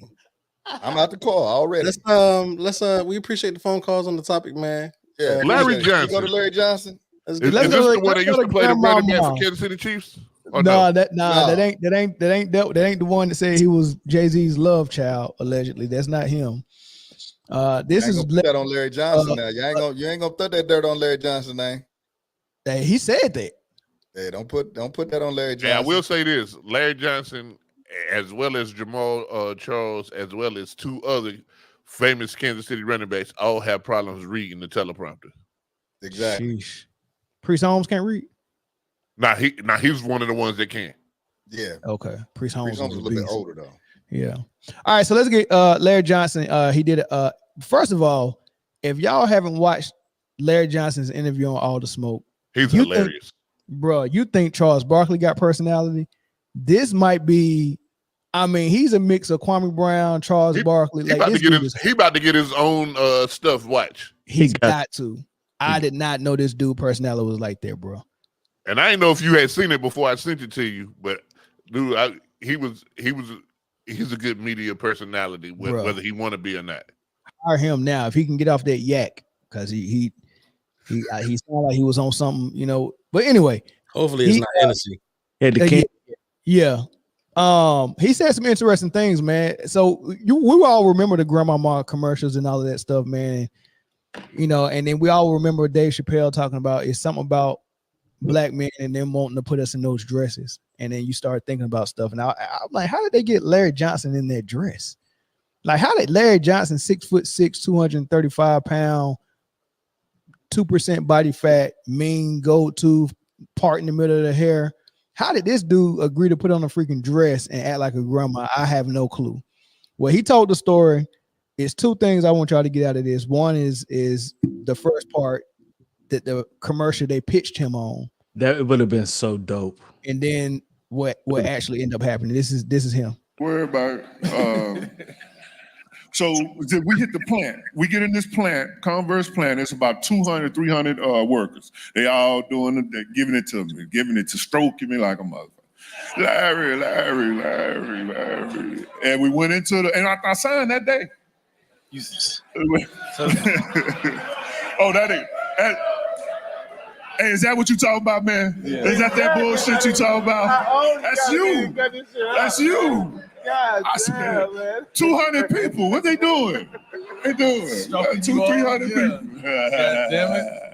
Sign that day. Yeah. We'll write it off. We're going to give you a million. And we're going to put you in the commercial. Told you I'm going to tie it in there. They say, this is what they say to me now, audience. They say, we're going to, damn, I can't think his name. He's going to come to me. This Converse rep that's pitching this to me. He said, and they had 2 young boys doing their advertising. They like 22, 23 white boys, hair down to here. They was doing like the air guitar. I said, oh shit, I'm in trouble. They was doing air guitar now while we were signing this shit. And they say they over our marketing. They gonna put you in a commercial. I said, okay, what's the commercial? They said the first commercial is we're gonna put you on a gurney. We're gonna cover you up, and nobody can see you. And then, yeah. They said it's gonna be 2 doctors. One gonna be Magic Johnson, and the other doctor gonna be Larry Bird. And at the time, if you can't remember, they both was in Converse. They one Dr. Larry Bird, one Dr. Magic Johnson, and they going, scalpel, this, that. And they saying, we finished. And they say the perfect basketball player. And then one of them say, well, we got to name him. And Larry say, well, his name got to be Larry. Then Magic say, no, Johnson, Larry Johnson, Larry Johnson. And I raise up. I raise up. That's a big miss. And the commercial goes, Larry Johnson, Larry Johnson, Larry Johnson. And I raise up, and that's the end of the commercial, right? Ooh, that would have been cold. Sign me up, goddammit. All right, what y'all think about the pitch? Money. That's money. That would have been cold. That was perfect. They missed it on that the opportunity. You missed the mark on that one. Yeah. But the reason why is even wilder. Okay. This what actually happened. That's crazy. They gave me $1 million signing bonus. Yeah. Month later, I bought my mom house with $1 million. So the $1 million gone. Yeah. Yeah. Shout out to Dorothy Johnson. Shout out to Dorothy Johnson. Month later, we out. Come on now. We out of there. Let's get some. Here's the $1 million. A month later, we do that. So season starts. They come to me. You ready for the commercial? Yeah, I'm ready, man. The fellas ready. And another something to that story is one of them didn't want to do it. When I got to the set to do the commercial, now they ain't telling me nothing. I got to the set to do the commercial, and I walked into my trade big time program. You know, like in the LA? movies. Everybody got a Hollywood. Yes, everybody got a trailer. Oh, this is my trailer. And I see a dress, a wig. I see all this in the corner. I said, where's my wardrobe at? Because I ain't bring nothing. They say you ain't got to bring nothing. And that's all I see hanging up. 2 or 3 dresses, some wigs. I said, come on, man. And they came, they said, Larry, they pitched this one to me. Now I done signed $1 million and done money gone. Money gone. I said, what happened to the commercial with me and Magic and Larry? He said, one of them didn't want to do it. One of them didn't want to do it. Wrong. No. I never knew which one didn't want to do it. I never knew which one of them didn't want to do it. Larry loved me. Yeah, Larry loved me. I never knew which one didn't want to do it. Larry loved me. No, y'all getting what I'm saying, right? No, I mean facts. Y'all get what I'm saying? Nigga, I'd have been got it. Larry fucked with me. No, okay, wait a minute. Larry fucked with me. Before you start All right. They pitched them a great idea. Supposedly either Larry or Magic pulled out. He's hinting to Magic pulled out. Which is something he probably never mind. I'm not even gonna go there. Magic pulled out, right? And then they come back without telling him. He show up to the set and they throw him in the dress, but he already done spent the money that they gave him. So it ain't like he can back out and say no. I mean, I guess you kind of can, but what y'all think about the when you think about that, and then in light with what Dave Chappelle said about this weird fetish with Hollywood producers wanting to put men in dresses, specifically black men in dresses for whatever reason. What's y'all thoughts on that? And how did that make y'all look at Grandmama now? I don't think that had to do nothing to do with it. I think they scrambled for an idea at the last minute because somebody backed out, and that's like the best shit that they had. My thing is, My thing is this: if you paid Larry already, you didn't pay the other two as well. Facts. Oh, they got if one came back out, how can the other one? Just because they got the bigger name at the time? No, I mean, I feel like there should have been a court proceeding or something, or you make Magic do the commercial. You already were tied by money in a contract. So, Magic got the money to give back though. It was the best thing that happened to Larry Johnson. I think it still would have been dope though. I mean, Grandmama wasn't that dope. Listen, Grandmama wasn't that dope. The commercial was okay. The commercial was all that. And I'll tell you why Grandmama was that dope. All right, remember he played for the Hornets.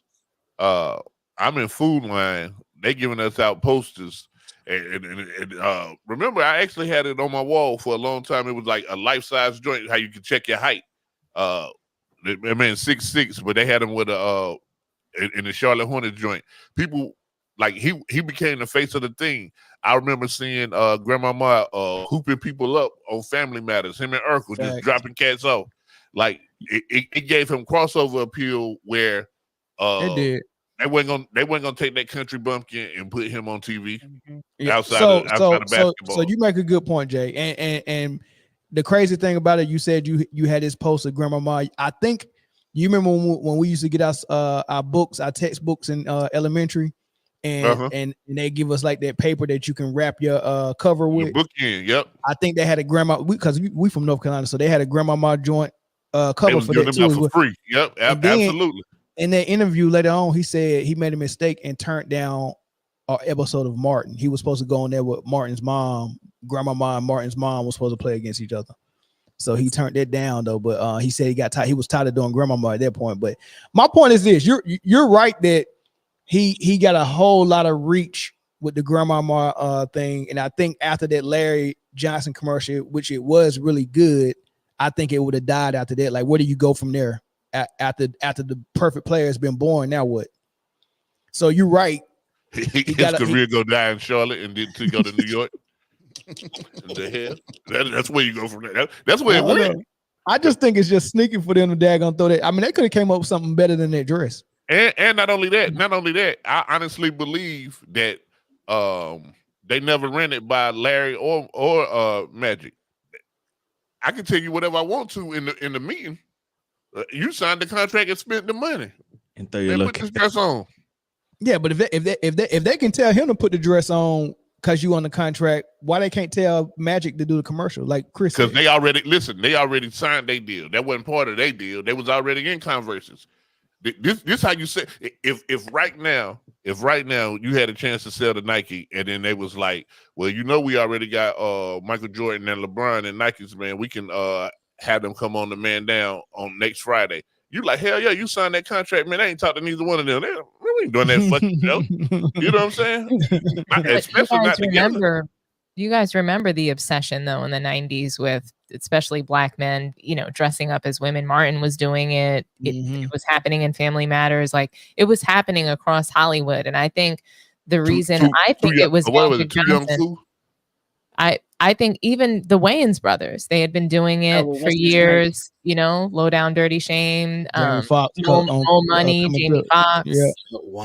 It's been happening for so long, but I think it was Magic that pulled out.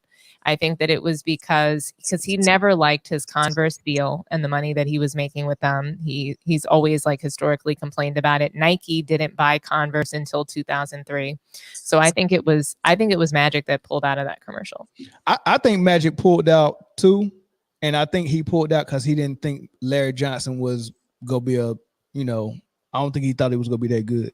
That's how his name to him. Definitely wasn't gonna be the greatest basketball player. I think also, but when you think about it, though, we're talking about Larry Johnson being in a dress. Who knows, like what the real circumstances of it was, and just like what Magic Johnson had just been going through, and the rumors surrounding him and his illness. I think there were probably a variety of reasons why he pulled out of that. He wasn't gonna keep saying pull out. Got it. Yeah. I mean, yeah. Well, Taco Master said he never pulls out, but I don't know if pulling out was his problem though. Going in was his problem. Pulling up was his problem. Yeah, the selection. seems like there was not a party that he was willing to turn down. He didn't sign no NDA either. They said Magic was on all sorts of white. You know what though? Hey man, I thought that was some of the funniest stuff ever, man. The Grandmama. I like comedy, man, and personally, bro, them dress series was pretty funny. I remember Jamie Foxx when he was it Wanda? Oh man, come on, the clip with Jim Carrey and what's his name? Richard Allen. Richard Allen Greer. That shit. David Allen Greer. My fault. David Allen Greer. Yeah. David Allen Greer. That shit was comedy, bro. All of it was funny, but now that we know about the ritual in Hollywood, it ain't funny no more. Yeah. What ritual? Hey, listen, somebody had to teach Diddy how to be a monster. Correct. Oh, stop. Come on now. There y'all go with the conspiracy theories. No, that's a conspiracy theory. That's good comedy, man. Listen, man. No, it ain't even about the comedy. I'm just saying that if you aspire to be an NBA athlete, and on your way up to success, you learn what NBA athletes do off the court, and now that becomes part of your rhetoric. If what they're doing is something that people shouldn't be doing, and you get caught doing it, you know what I'm saying? Yeah, you're gonna go down, you're gonna fall, but you probably sitting there like, yo, these dudes have been doing this for years. I was never into this before they indoctrinated me into that. Whatever that thing might be. It could be steroid, anything from steroids to little boys, I guess. I don't know. Sheesh. I have a theory about the black men in dresses, but I don't know if I can word it properly to kind of iterate that on this platform. But I think if it's done in good taste, man, and it's good comedy, I'm with it. But personally, I would never get in a dress, especially if I was 21, 22 years old. And why wouldn't you get in a dress? Why wouldn't you get in one? I wouldn't entertain nothing like that because but why 21, 22, I was a totally different person, and that definitely wasn't part of my swag. That's what I'm saying. But why wouldn't you get in no dress though? I'm just not that type of cat. I'm so not. How is it funny? And to be honest with you, Mel, I wasn't nothing to laugh at. You know what I'm saying? Look, I believe you, but the fact that you think like that is the same reason why it ain't funny, and we got to understand why they keep wanting to do it. It's not really funny. Honestly, to be honest with you, it's on you to do it. You know what I mean? In all fairness, guys, did anybody see Mrs. Doubtfire? Yeah, didn't like it. I don't like men in dress. It's not just what nobody say on what you call it. Hated it. Yeah, is it? Nah, I mean, it wasn't my type of comedy, but I get it. I get it.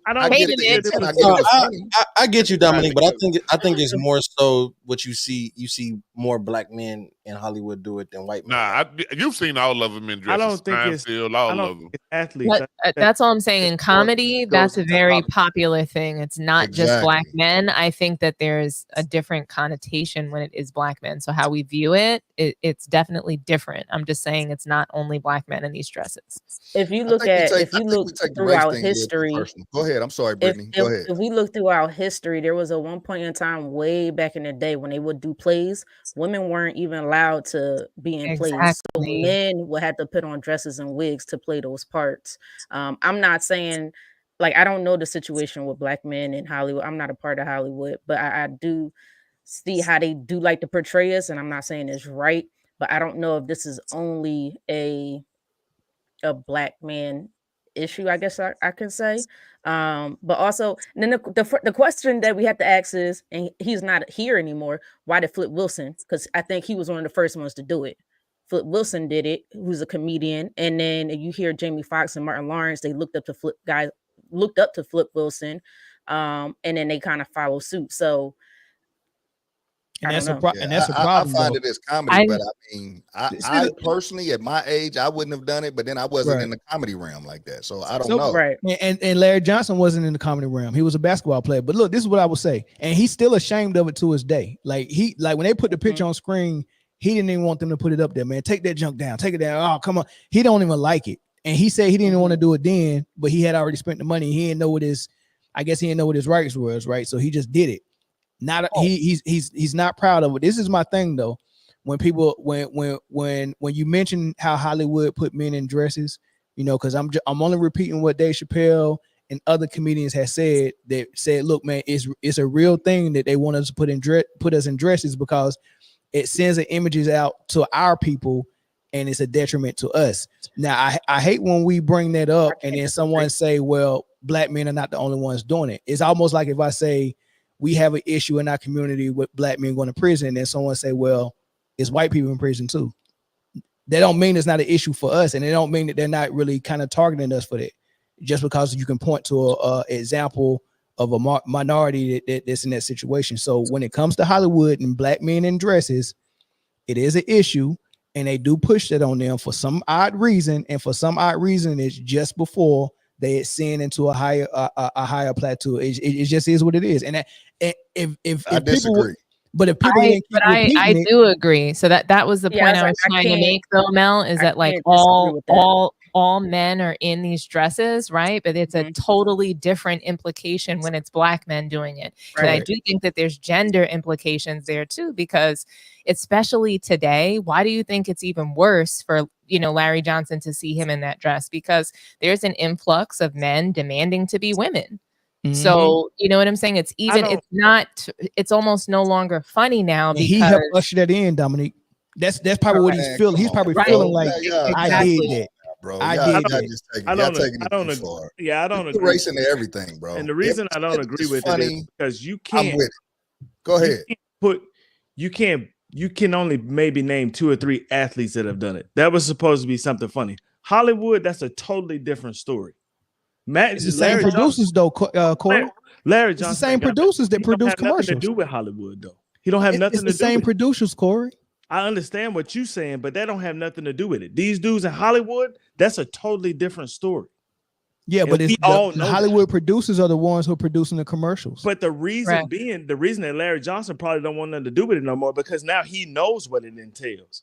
Athletes, that didn't have nothing to do with it. We're conditioned at this point to find these things funny. So I get it. Like, Eric, it's funny. Like I've laughed, like Big Mama's House, not just Jamie Foxx, but who else? Eddie Murphy for years has been doing this. So, it's not, we're conditioned at this point to find it funny and things like that. But there's definitely, there's a demasculating, of the black man specifically when we put him in a dress. And that's, I think, the imagery that a lot of these producers want to perpetuate. And I'm not saying that it happens over time, Dominique. It ain't, you know what I'm saying? Like now we cool with Wanda. And then it goes from there and there. And then next thing you know, then next thing you know, Chris is a regular watcher of whatever that show was when Uncle Clifford was getting bust down.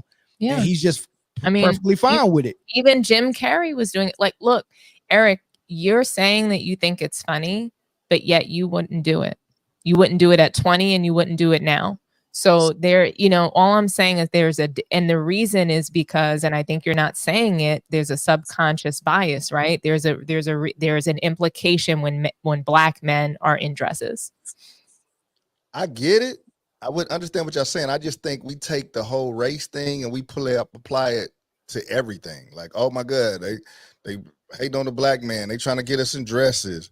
Oh my God, the black man is so oppressed. Man, you oppress yourself. We didn't say oppressed, but you can say yes. Race do apply to everything. Comfortable wearing that dress, whether he spent $1 million or not. He'd be like, "Hey, homie, I'm not wearing that dress. Y'all need to come up with another flick, another joke, I get that you don't feel personally oppressed, like maybe in your own household and things like that. But sometimes what we're experiencing as an individual does not represent the larger picture, and so black people, in my opinion, are still the very most oppressed.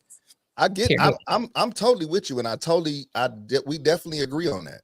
I just think that we can't keep using oppression as a crutch. That's just me. I don't think, but we not, Eric. I think, and me and you had this conversation a lot when we get on these topics, and like the other end of the spectrum of people who use it as an excuse is what you're thinking about. And then when someone says anything about race, you automatically link it to the far end of the spectrum of the people who make it as an excuse. I don't think nobody on this panel, including yourself, will ever use anything as an excuse. We go getters.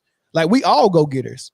Exactly. So yeah, so you I mean, hey, neither one of us is missing any meals, man. Well, I miss one a day. I definitely miss one a day. You know what I mean? We both got nice cars. We both live in nice houses. We both live in California. Come on, bro. Like we made it happen. We changed our own circumstances. We both joined the Navy.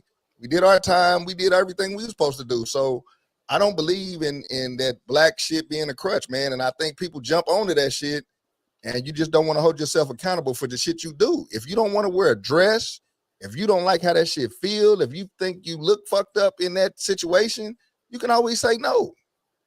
Hey man, I already spent $1 million, so we're gonna have to figure out something else to do with this commercial, homie. That's what he should have did. But he was a rookie though, Eric. You know what I mean? So I'm just saying, if it was me, imagine hold on, who 21 in your house?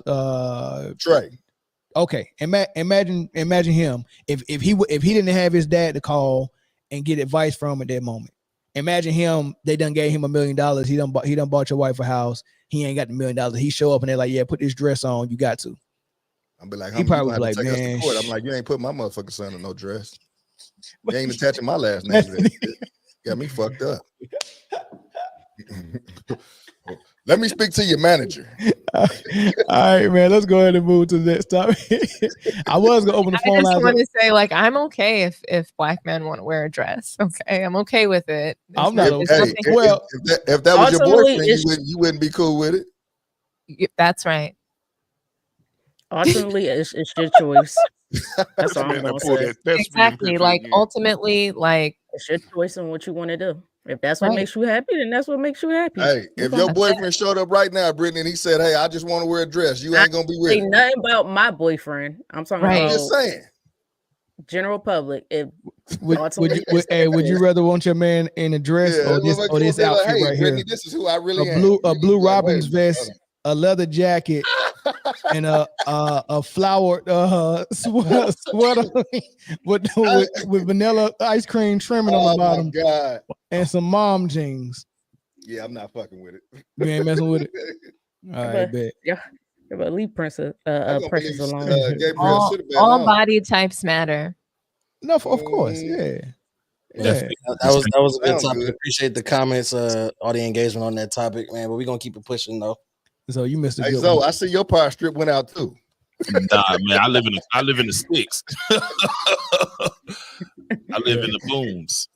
All right, let's get into ESPN's top 100. You know they do this every year, and you know the purpose of them doing it is not so they can show how much basketball they know they do it, so they can get people to rage, just rage and click on this and talk about it, and it's working because we're talking about it. So I just go ahead and give you the list, right? They got Jokic at number 2. I mean at number 1. And they got Luka at number 2. And it's very interesting. Giannis at number 3. And Shai Gilgeous at number 4. They got Jason Tatum at number 5, which is funny because he couldn't even get in the game in the Olympics. They have Steph at number 6. They got LeBron at 7. They got Joel Embiid at number 8, and he was number 3 last year when they made this list. So he dropped 5 spots. They got KD at number 9, and number 10 is Anthony Edwards. Now, we'll get into the order of that list, but first I want to talk about Embiid. Mm-hmm.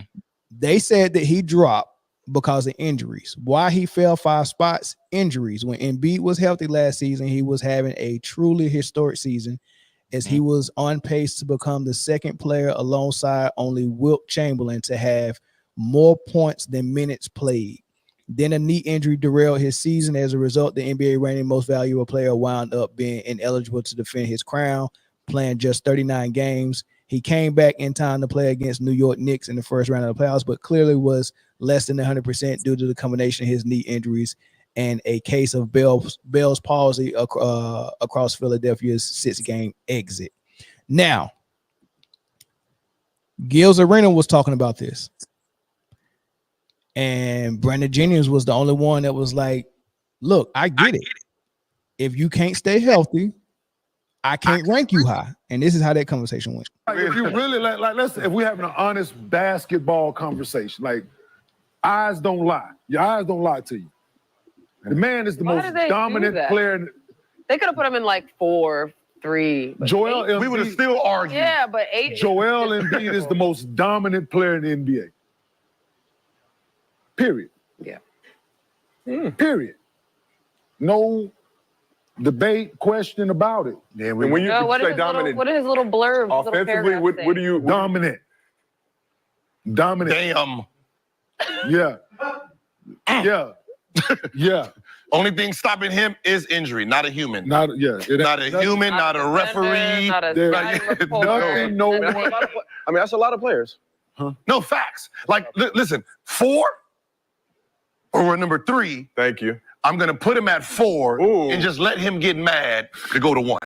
Right? Like, we know he's gonna argue that he's 4, but that energy is fine because we know he's gonna go for 2, 3, or 1. Absolutely. Cool. I'm cool with that. So you say if you put Giannis at 4 just to make him mad. Put like this, yeah. Like this. The top 4 is arguably they can all claim the number 1 or 2 spot. Absolutely. That is, there's nothing we can do with that. I mean, that's fine. I mean, he's been hurt, so I get it. I mean, Kawhi Leonard should be top 10, but he's always hurt, so I get why he's 8. But you get why he's 8. Yeah. If Kawhi Leonard, I mean, why register, right? Because he's always, I mean, he's injured. That's not Kawhi. No, that's fine. But I feel like Kawhi Leonard should be top 10, but he's not because he's hurt.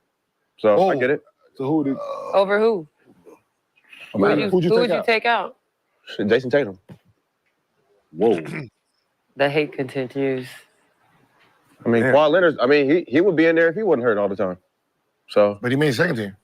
Second team. That's what I'm saying. If he wasn't hurt all the time, he would be in there. So where Embiid is fine. He's always hurt. No. What does his injury have to do with his skill set?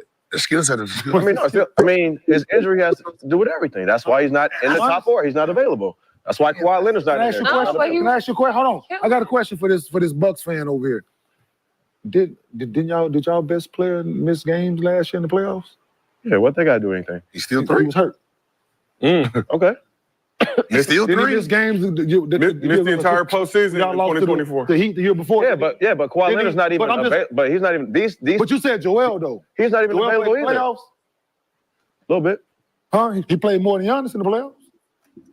A little bit. I mean, he ain't got a. I mean, Giannis got a ring. Giannis got a ring. Prove. But he averaged more points. I'm proving. Go get one. Right. Go get one. Last year. Go get one. Last year.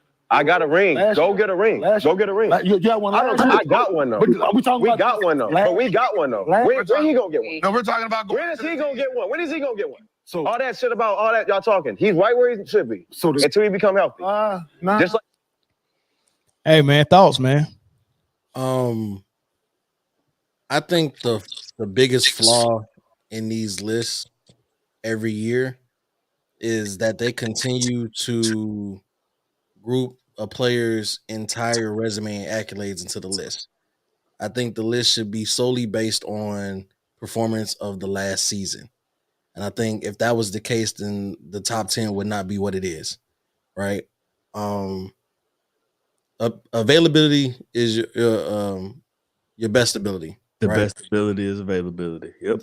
Kawhi should not be in the top 10. Embiid should not be in the top 10. If you can't play, how can I judge your game? Right? I'm only supposed to judge off a small sample size. But they say Joel played 39 games. When you got people who and all the playoffs, and then you got people who played the league minimum for awards at 65 plus the playoffs. So they mean Giannis can't be ranked top 10. Giannis can't be ranked top 10. That's tough. And I like I said, I think it goes to they group the entire resume. And if you're doing these 100 lists every year, it should be refreshed from what that player did the previous year. Yeah, if they active. Because you'll look stupid. You'll look stupid. What you mean? Let's say, I don't know, Jokic only plays 30 games this year. And you come out with a top 10 that says that man not a top 10 player. You'll lose all credibility, even if you say it's based off of last year's stuff. Like, I get it.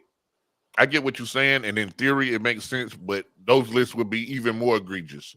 You know what I'm saying? I think when it comes to people like Joel, though, I think that while I don't think he should have dropped down to what was he, 7, 8? Number 8. I don't think it should have dropped that far, but the best ability is availability. I think that you kind of have to base it off last year. But yeah, I don't think he should have dropped that far. I get it. And I think that you should keep the same energy for everybody, though. If you're going to do it like that, then you need to, just like they said, Giannis didn't play. 100%. Right. Like you got to keep that same energy. If you're going to drop him 4 spots for not playing, then you got to drop him 4 spots for not playing. And they're not keeping it in the road. So you don't know what their criteria is. It's a criteria thing again. Like what I'm saying is it's a difference between a player who got hurt and a player who stays hurt. You get what I'm saying? Agreed. And you got to separate it. Embiid kind of stays hurt. Kawhi was like still in the top 20. We don't even know if he can hoop no more. We don't know that. So Jay, and you make a good point. So a player that got hurt and a player that stays hurt is different. And I think when people are making this list and punishing players for certain things, because they punish Kawhi, they punish Kyrie for missing games, not because he lost any skill in his basketball. They punish him because he got suspended 2 years in a row. Right? They punish him for that. And that's why he was ranked number 25 this year. He was ranked number 34 last year. The year before that, when he was in Brooklyn, he was ranked in the 60s and 70s. That it's not that he lost skill. They're punishing him through the media, through rankings and lists like this, for you not being available. That's number one. All right. Hold on. Go ahead. All right. So with what you just said, right? His skill set never changed. It's just like having a Ferrari in the garage, right? Mm-hmm. With somebody like Kawhi or Embiid, right? Like they constantly have a flat tire. What good is it for you? With Kawhi, they just took the keys. That Ferrari is still good. It just don't have no keys. But if this Ferrari is always shut down, you understand what I'm saying? There's a difference. It's a difference. There's a difference. But when I put it on the road, if it still operates at whatever horsepower it's supposed to operate, and that's how you're supposed to do these lists if you're going to include injuries. Did they suffer an injury that's going to change the way or how effective they are as a player? Like, did they have an injury where, oh man, he's not going to be able to jump, or he going to have to play with a swollen knee for the rest of his career, or he going to have to play in the brace? Like, if I can see you dropping for that, but if the injury didn't change your skill set or how well you can perform on the floor, I don't think you should drop for that just because you go miss games. Well, we saw still one of the best players in the Olympics though, and he looked like the Ferrari that was constantly on the spare tire. He didn't look good. Yeah, that's what I was just about to bring up, is that I think his ranking is being impacted by his play in FIBA. He was exposed, in my opinion, in Olympic play. They should have said that on the article instead of saying because of injuries. He hurt. Yeah. And furthermore, we all know that what big man supposed to look good with LeBron. That too. But him getting fat, there were other things. So yes, the style of play impacted his game, but honestly, I'm holding Embiid accountable for the getting fouled out, just like literally not being able to adjust to FIBA until basically the end of the Olympic series. So that was my issue with him. So Curry too, huh? Curry should be dropped too then, huh?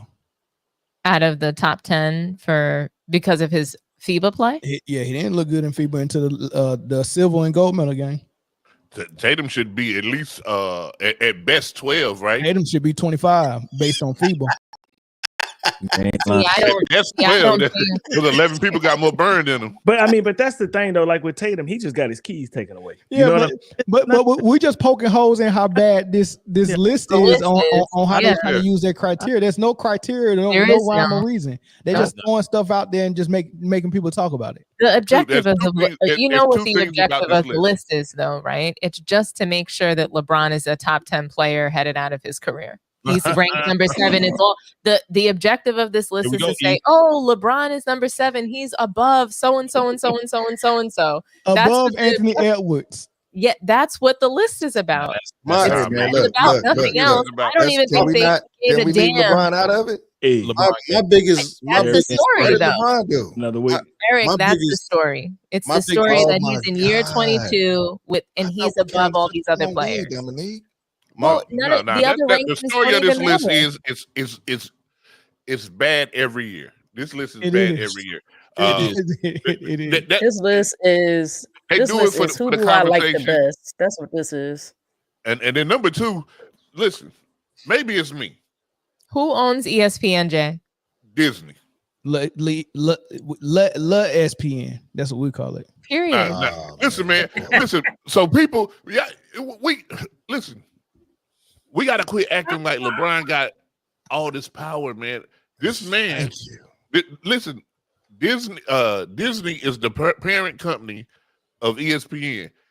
LeBron can't tell the man who bought Marvel what to do. Let Mickey. Look, when you make a deal with Disney, ESPN, and the NBA to convince everyone to go into the bubble so they can't lose all the money that they thought they was gonna lose in 2020. That man can't make that deal. They man. owe you. They owe you. The person who when you think of that mouse, the only thing black you think of with Disney is that mouse. It ain't LeBron at all.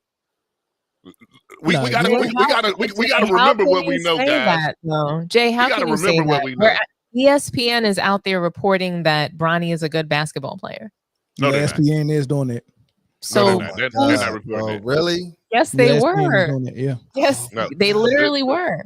Listen, ESPN is what it is, man. It's the worldwide leader in sports. But which one is it? Does it LeBron not have any power, or does he?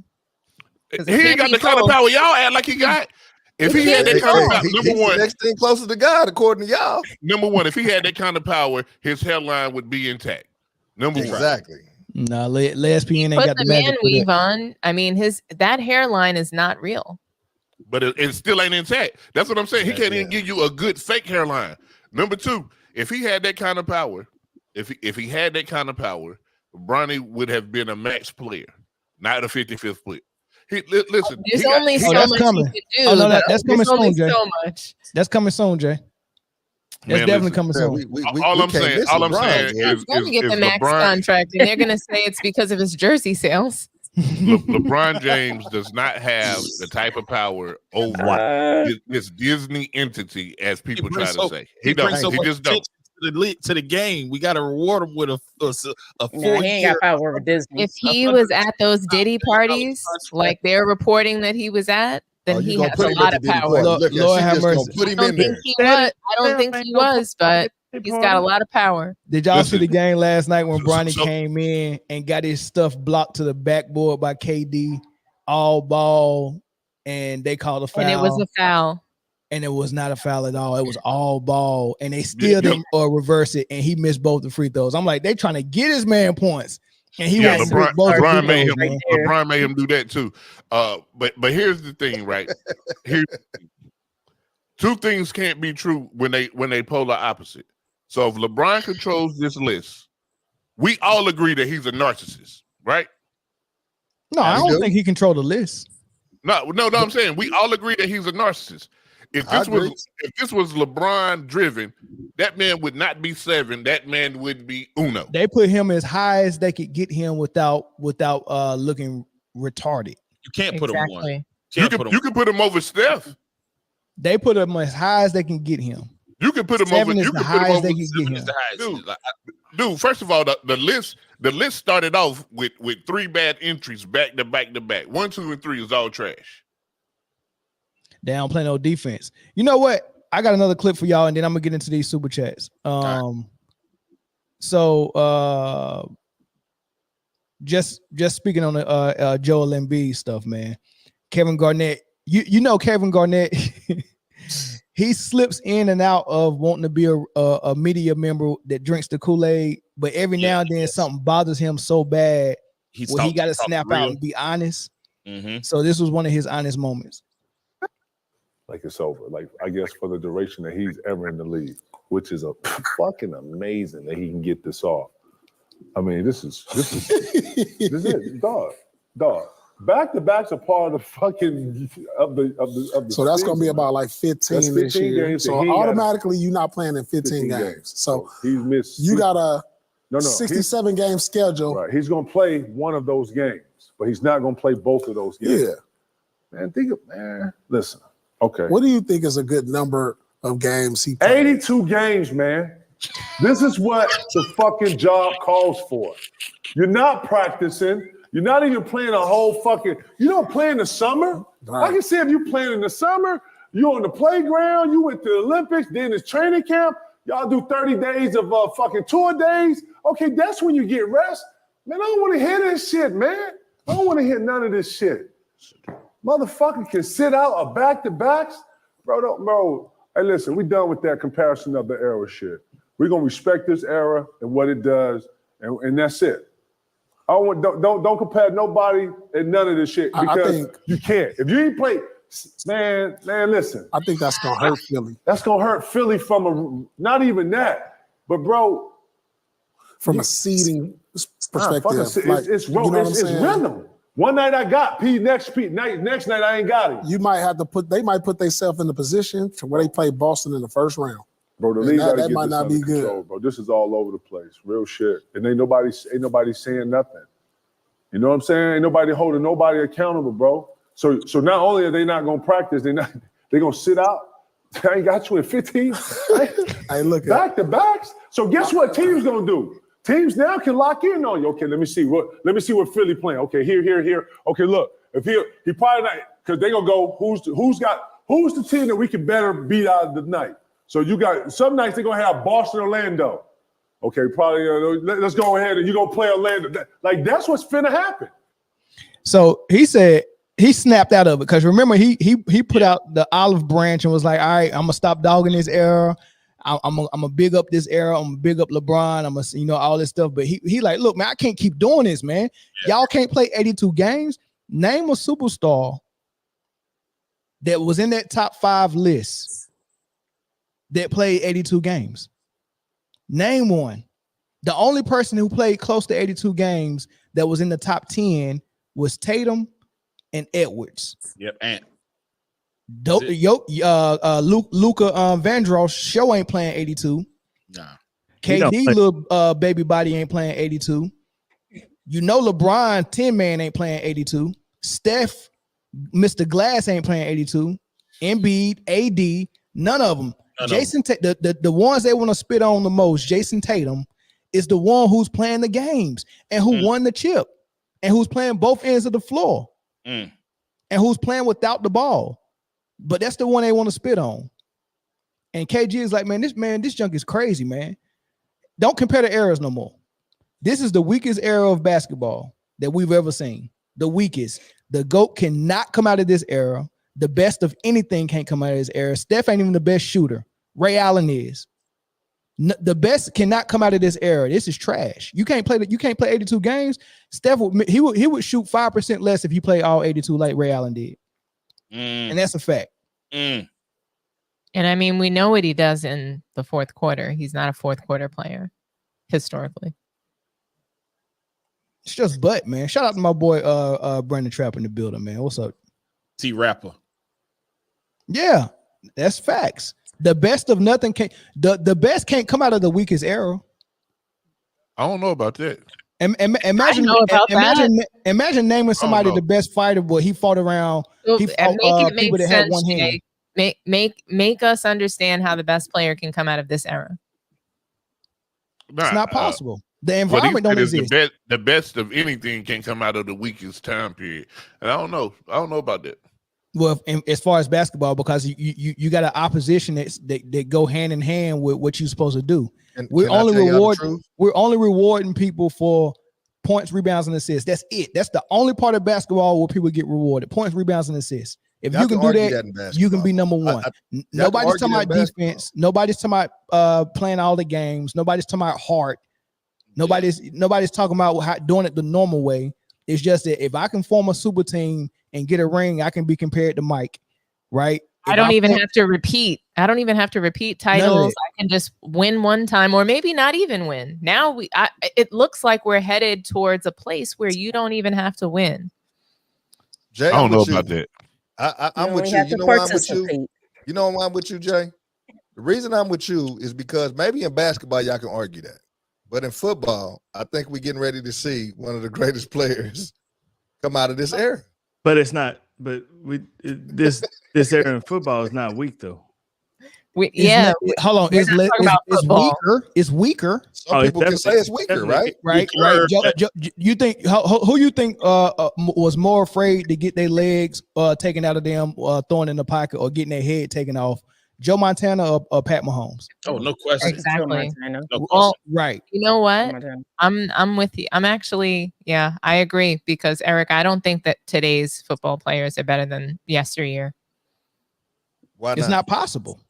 I have Joe Montana ranked as the greatest quarterback of all time. I have LT ranked as the best football player, period, of all time. I don't have Tom Brady ranked number one like most people do. I'm not mad at either one of those. Most people would disagree with you and tell you that Tom Brady's the greatest player of all time. I know that's an unpopular opinion, but that's, I love Eli Manning. I don't know. I think that there's guys. I get it. You might as well like the book. You had me right. Yeah. That was a good one. Hey, y'all, we got one call on the line from Tennessee. You got 30 seconds because we trying to make our time. We over our time right now. You got 30 seconds. Like Dan Marino. Yeah. What's going on, everybody? Yeah. First of all, Mel, you tripping? Ray Allen better than Steph Curry? Cut that out. I ain't say Ray Allen was better than Steph Curry. I said he's a better shooter. He's a better shooter. Hold on. Let me say this. There are greater shooters that are better than Steph Curry. Mark Price is either as good or better than Steph Curry as a shooter. Craig Hodges is I only got 30 seconds. Hold on. Craig Hodges is a greater shooter than Steph Curry. There's a lot of shooters that's better than Steph Curry, but they're not as good as Steph Curry as players, so you didn't see them shoot that much. And plus, they played in the era where they didn't jack up 15 threes a game. So, yeah, if Mark Price came down and played the way Steph Curry plays now, you would have seen what he could do. He was one of the first 50, 40, 90s. I can't give you that one, man. But I just want to say, man, shout out to Kawhi Leonard. I think, my boy Kawhi just got hurt, man. He probably done for his career. And I think, I just want to say, man, I love Kawhi Leonard. I think he's probably one of the great players. When healthy, I think he's better than everybody on this list. Like, I think he'd be number one, Kawhi Leonard. Yeah. How much you love him? Better than LeBron, but You'll let him. He definitely one of my favorite players. He's definitely one of my favorite players of this era. He got that ring in Toronto. I think that one was real legit for him. But yeah, I just wanted to shout out Kawhi Leonard, man. I mean, he's probably about to retire. He probably should, but I think a healthy Kawhi Leonard, I just wanted to say that, man, give him his flowers. I think a healthy Kawhi Leonard better than everybody on this list. But I love the show, man. Y'all doing a good job. I know it's a lot of hard work. I appreciate y'all. I listen every night that I can. Man, I appreciate y'all. Have a good night. Hey, thanks, man. Thanks, Tennessee. Yep. Thanks. Nobody likes my Steph take. They think Steph is just the greatest shooters because listen, man, I'm telling you. I don't know. They so probably... here's the thing about that take. It ain't wrong, but it ain't popular. It ain't. Yeah, you're right. It ain't popular. Sometimes, most of the time, the truth ain't gonna be. I mean, like, people don't even know who probably Mark Price was. Like, at the end of the day, like, they don't. Circumstances definitely, styles make fights. So if this league is catered to 3-pointers and dunks, then naturally, by selection, people are going to make more shots when it comes to shooting. So I get what you're saying. Like, Mark Price was he's a Georgia Tech alum. So, he was a shooter. They're not gonna like that opinion or Ray Allen or anybody better than Steph because he is considered the best by everybody because he got the most. But it's designed for him to have the most. This gameplay is designed for him to have the most shots. Correct. It's like if I ask you who the finest girl in America is, somebody's probably go name Miss America. But it's some girls that didn't even join the competition that look better than her. The fact of the matter in the competition that look better than her. Whenever you're comparing eras and players from different eras, the question that you have to ask yourself that no one ever asks themselves is what were they asked to do? You know what I'm saying? You never seen David Robinson full complement of skills because he wasn't asked to do that. You know what I mean? Yeah. So what were they asked to do? We can see it now. We can see we can see we can see it. We can see that. That look like Giannis out there. David Robinson handles. Look at him. Come here and finish it. He better That than was Giannis. left hand too. That was a easy left hand lay. Yeah, That's the second best. that was a Euro step. That was a Euro step. That's the second Look, coast best to coast. left-handed player I ever seen with my Coast own to coast, eyes. faster than Giannis. Coast to coast. Look at that. Yo, listen, David Robinson doing a Euro step in non-HD is amazing. Pure athlete. Yeah, David Robinson better than Giannis. I'm starting it right now. Yeah, let's do it. David Right. Robinson better than a lot of niggas for real. Yeah, facts. All right, caller from who I got on the line? Caller from Pennsylvania. Go ahead. Man, 33 Sugi again. I was just so enthralled with y'all conversation. I had to call in again. Just to piggyback off of what y'all were saying before, the best ability is availability. But if we playing the eye test and we talking about skill set, you know what I mean? Like LeBron should be lower. I don't think it's lost on any of y'all that the top two players just happen to be white Europeans. Well, hold on. Let me pause you right there. Uh-oh. And everyone keeps saying the best availability is availability. Or the best ability. No one said that. Yeah. Hold on. My bad. Nobody ever said The that. best ability is availability. Well, but hold on. 33. Chris Yeah, Chris said that. But 33, let me ask you this, and I'm gonna ask you this as well, Chris. What's the worst ability? Not being there. Lack of accountability? No, the worst ability is liability on defense. And that's what Luka and Jokic is. You can't ignore the defensive end of the ball. So when Embiid is on the floor, he's a lockdown defender, a rim protector. He locking his man down and all of that. So he's giving you both ends of the floor, right? Like double dragon. But with Luka, even when he's on the floor, he's a liability. And that's a worse ability than let me just ask you this, Chris. Which one is closer to being a detriment to your team? You not been available or you been a liability on defense? It's definitely being a liability on defense because if you can't play because of injury, that means somebody can take your spot and play defense. But if your team depends on you and you ain't there, then it's that. Yeah, but your team defends. Everybody got to defend. Everybody ain't got to score on offense. Some people on hold on, Sugi. Some people on offense is there to set screens and get offensive rebounds and catch and shoot. I don't need your points. I don't need your offense for real. But on defense, it don't work if there's a weak link. Everyone has to be good on defense and at least stop their man at a minimum. Well, it used to be like that. It ain't like I that. was gonna say it ain't like that no more. It ain't like that no more. When I heard Jason Kidd say we all got to help Luke out on defense, I said you can't say that and then say he the MVP at the same time. Yeah. You can't, but they do. Crazy. Hey, and plus bench players tend to be more passionate on defense because if you ain't out there contributing in some way, they sit your ass back down. But that's you know what I'm saying? Like, so if somebody get hurt and that dude coming up, he's like, I want to show whoever watching that I can contribute on whatever end of the floor they need me on so I can keep making this money. You know, that's kind of a general statement, but I tend to see that happen. Yeah, facts. Yeah. Thanks. Let me get these other calls in because we're in a rush, man. I'm thanks, about to make everybody mad with this. Until Wemby and Zach Edey are the two most dominant players in the NBA, I don't believe it. Oh, Zach Edey is he gonna be nobody should be able to stop neither one of them right now. I'm telling you right. Caller from Louisiana, go ahead. What's up, man? Who this? This Louisiana, man. Oh, this white Jesus? Yeah, I got a question for all y'all. Come on, man. No, I got a question for all y'all. Go ahead. What color Jesus was? He was black, brother. Oh man, come on, dog. Is this a slave colony again? Girl. All right, man. We out, man. Thank you, sir. Bye. Yeah, I know. Bye. Man. Hey, man, get off the plantation, man. Look. Let it go, man.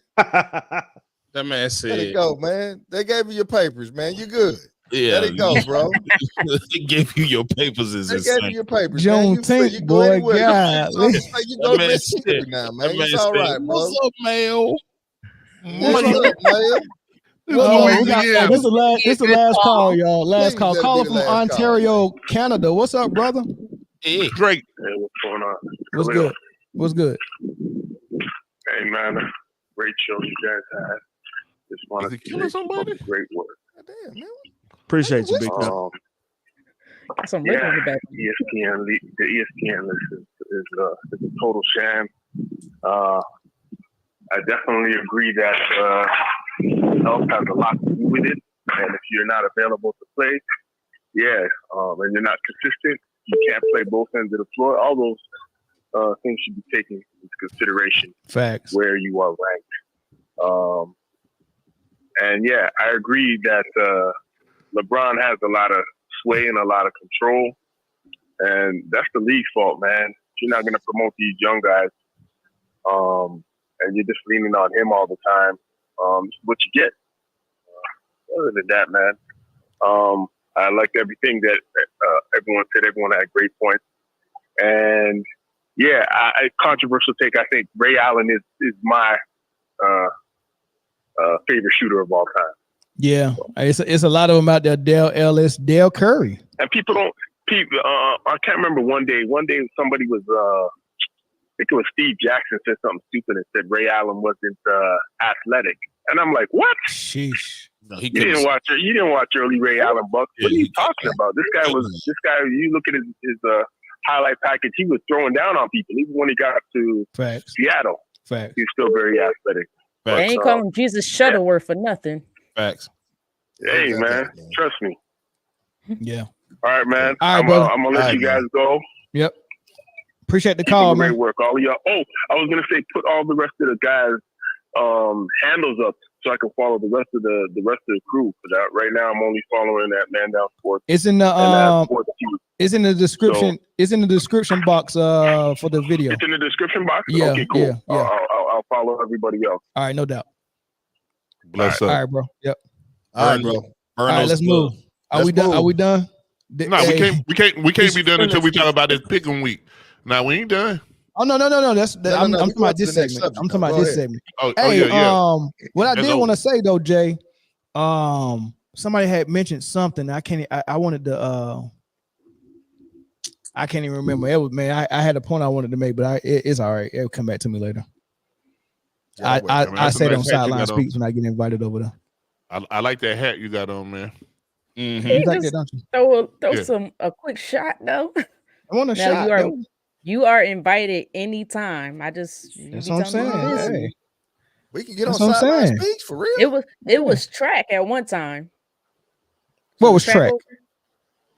You had to do something with track or something, right? Oh yeah. No. But we did it though. Then I came on it. Yeah, I came. It about like 2 months ago, maybe. Pause. Hell no. Yeah, you can't let that run. You did what? Yeah. That's I did the show. Jay, Jay, don't do that. We're not doing that. No, come on, man. Hey, Britne, are you gonna be in LA anytime soon? Britne, she's supposed to be coming down for the thing. Are you gonna be in LA anytime soon? No, I'm just asking a question. You know what? Since y'all opened that box up, hey man, we got something we planning with CALI Strong, right? It's a brand that we just had a meeting with, and we might be partnering with them, and we might be doing some stuff. And hey, until they see your email back, don't even mention their name. Well, I mean, you know what? We straight. No, I say this, CALI Strong, man. That's a dope brand out here in Cali. Y'all can go to the website. I got it linked in our description box, man. They got good gear, but you'll hear more about it and more from us about it later. But we just got some things in the works with it. They definitely partnered with my all-time favorite NBA player, the late great Bill Walton. And and Sher Miller and a couple other people, Jerry Weiss. It is what it is. But let's get into football really quick. You know what? Let's go.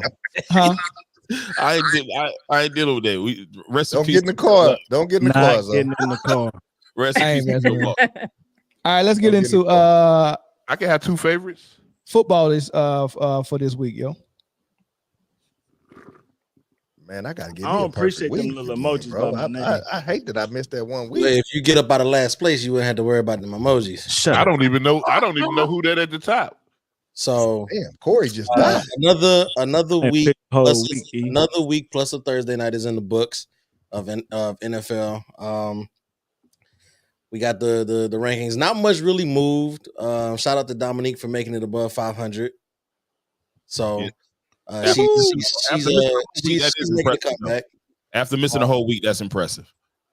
Yeah. So, but Jay's still holding strong in first place with his weak ass. Zoe's in second. Y'all missed something. First of all, let me shout out. Hold on. Whose segment is this? It doesn't matter. Let me shout out Dominique for her perfect week. She did more than just get out of above 500. She had a perfect week, man, and that's big up for her, man. Who else had a perfect week? Because we got to celebrate when people get perfect weeks. Why? Who else got Dominique? Why? Who else got a perfect week? Oh, you're reigning, I got a perfect week. Defending. Technically, I got a perfect week as well. Number one person, me, had a perfect week. You didn't have a perfect week. I said technically I did. I changed my pick because I knew I wanted to be the only one with a perfect week. I didn't want to share it with nobody. Like you didn't have a perfect week. Hey, listen. Yeah. One time I had some Only because I changed buns my and pick. I went out of some buns I thought I could get, and that's I not the same thing. No, that's not the same thing. That's not the same thing. You not closing the deal is different. But I do want to ask everybody not named Chris and Zoe, why the hell did y'all pick the Saints last night? So let me tell you why I picked the Saints. What was y'all thinking? You know they ain't got nobody. Nobody. It's Alvin Kamara and the Saints-ettes. So listen, this is why I picked the Saints. Because I'm never picking Denver ever on anything. Got it. Okay. That's fair. I thought Spencer Rattler would play better than he did. I mean, it's his first. I'm gonna give him the benefit of the doubt. Everything. I mean, he ain't had have no help. He ain't have no help around him, and he wasn't helping himself. So he had worse. He definitely didn't help himself. He had worse receivers than Ben L. Smith High. Well, I mean, he fumbled some snaps and all kinds of things. That ain't got nothing to do with real circus. Yeah, but he didn't have Olave. He didn't have Shaheed. Like they decimated that corner. Like they just not. They're not a whole team. They thought about putting Honey Badger at receiver. Exactly. Where was this team when they came to Dallas? Oh yeah, this is the same team that beat Dallas by infinity. It wasn't this team. And all the receivers left their hands in the locker room, so yeah, they couldn't catch a cold. But all right, so let's get into some of these games that we think is going to be pretty good. Coming up Sunday. And we'll start with the 49ers and the undefeated Kansas City Chiefs. And here's the thing with that. 49ers not healthy. But they're a good team. And it's not possible, no? I can't see it. 49ers been in close games with everybody this entire season. They probably should have lost more than they won. They just like you said, they do have injuries, but I mean they just don't look as dominant, and they're not going to do that against the Chiefs. I don't think so. That list is extensive. That injury report list is extensive. They're missing their whole running back room on offense. Christian McCaffrey. They kicker and they backup kicker both got leg injuries. Yeah, Mason's gone too. Now he'll play. He'll play. He had a shoulder thing. He'll play. But shoot, imagine your number one and your number two receiver and your number one running back all on IR. Exactly. So I ain't They're just not going on IR anymore, right? They're not. I'm talking about Kansas City. You talking about Kansas City? Kansas City. Okay. We're talking about Kansas City. Yeah, but y'all came into the season without a number one receiver or number two. Rashee Rice is a number one receiver. Rashee is number one receiver. And Hollywood Brown is the number two. He's a number three at best. Who? Rashee Rice, number one. Rashee Rice, number three. He was leading the league in receiving. You ain't gonna keep me on this segment longer than we need to be on this. He's a number three. What it boils down to, listen, just like when you put a Chrysler 300 beside what they say it used to look like a Maybach, a Bentley. A Bentley. All right, if you put Rashee Rice beside a real number one receiver, he's not going to look like a number one receiver. Put Rashee Rice on a team with Devontae Adams in his prime. Who's the number one? We're talking about Devontae Adams. Put Rashee Rice beside Mike Evans. Who's the number one? Put Rashee Rice beside Stephon Diggs. Who's the number one? Rashee Rice. You can go down the list. Put Rashee Rice beside. I was quiet when it wasn't him. Yeah. Justin Jefferson, who's the number one? Justin Jefferson, Jamar Chase, Justin Jeff. You can go down a list of every team's number one, and Rashee Rice is. You might could go down that list, but Diggs ain't on it. I can tell you that. On that list. And not for nothing. I said Diggs is in this prime. I'm talking about in his prime. Rashee Rice is in his prime. No, Rashee Rice is in his second year, bro. Third year. This is his third year. Diggs is in his 100 year. Dude, listen. All I'm gonna say is this right here. You ain't no number one, Jay. Listen, all I'm gonna say is I can tell you why, but I'm not going to. Not here. This is not the time or the place for it. If you want to know why Kansas City will win this game, all you have to do is go right over to Kingdom Come Sports. I broke this game. Me and Eric officially broke this game down from every angle, pause, and yeah. And I detected nothing but cap when I watched it. It was just a lot of cap. You know what? Because Melvin, you're a real hater, man. But I get it. You know what I mean? Not a fake one, a real one. You the dude be like, oh man, you got last year's Bentley. That's not this year's Bentley. That's why they only got 3 people out. San Francisco.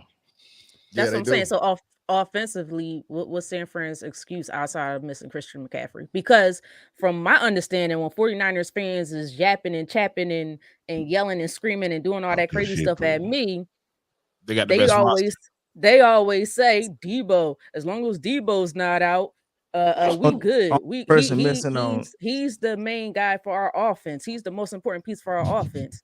Only person missing is Jawan Jennings, but Ricky Pearsall's coming back, so shouldn't be an issue. McCaffrey is back. Trade. No, he on IR. They don't even count. McCaffrey not suiting up this whole year. No. Heard it here first. Yeah, McCaffrey's going. He'll suit up for Dallas. Anybody can shoot up for Dallas. I get up in there and shoot up for Dallas. I suit up for Dallas. Hey man, Ricky Watters might suit up for Dallas. Yeah. He might. Dominique, what was you about to say? Dominique had something she was about to say. I'm sorry. Muted. You're on mute. You're on mute. I didn't really have anything to say. I picked the Saints too, so I lost that one. That made me really sad. Oh, after coming off that perfect week, huh? Exactly. Well, I thought you said I forgot to pick, so I just now picked. Oh, y'all is tripping tonight. That'll probably upset somebody too coming off. Perks are that's like an upper, right? I don't know. That's not my thing. I moved to California. I'm That's not. what they say, Frank. Brittany, what other games we got to look forward to this weekend? So I'm assuming we all choosing. We just gonna skip over Kansas City. I mean, we can. You said you didn't want to spend more time on this topic. You already know who's gonna win. 49ers, and I'm excited for that game because it's going to be lit here in the Bay Area. But I think KC will win. I picked them to win. Yeah, I'm picking KC. It needs to be a perfect. Hold on, wait. Kyle Shanahan got to prove to me that he could beat. He can't. Wait, no. Time out. Mel definitely picked him.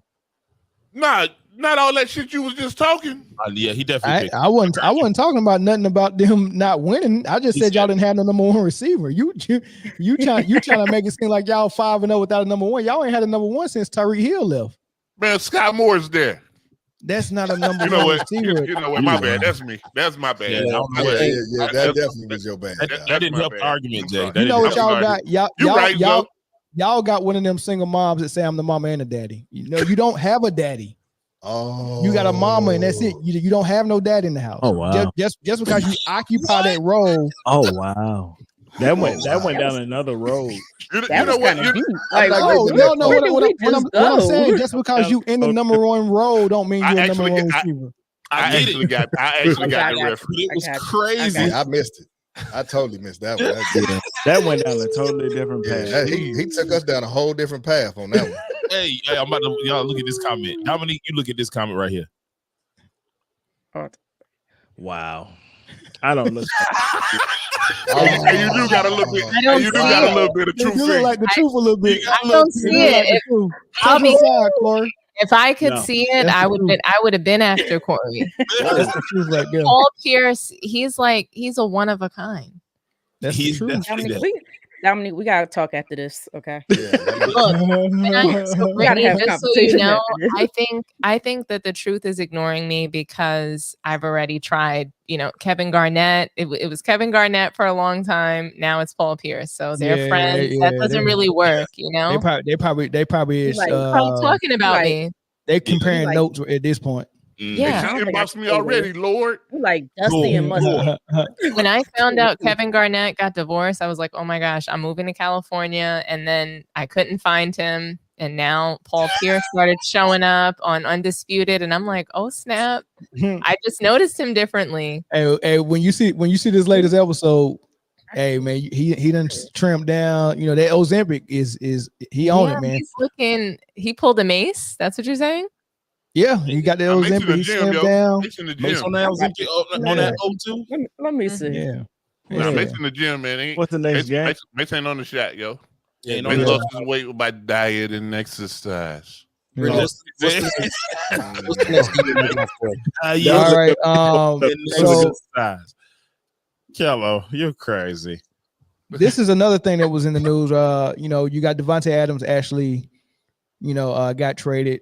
We kind of assumed that he was going to the Jets. I think that was on his wish list, but you never know if that's true or not. But he's with the Jets. Russell Wilson getting a start for the first time this season. They benching Justin Fields. We'll get into what we think, if that was the right thing for Pittsburgh or not. But I want to ask y'all this question: who gonna make more of an impact in this game because they play each other? Who gonna make more of an impact being newcomers to the lineup, Adams or Russell Wilson? Sierra. The answer can never be Russell Wilson. She got a BBL now, right? Does she? Yeah, she got a BBL. Nah, man, that's called 4 kids. No. Okay, so what was the score last week with Pittsburgh? Didn't they blow somebody up? 33 to something. They beat Vegas. Like 33 to 14. Bro. It was convincing. It don't matter. It don't matter because your quarterback played probably the best game he's played all season, and then you're gonna bench him. Yep. Like, what sense does that make?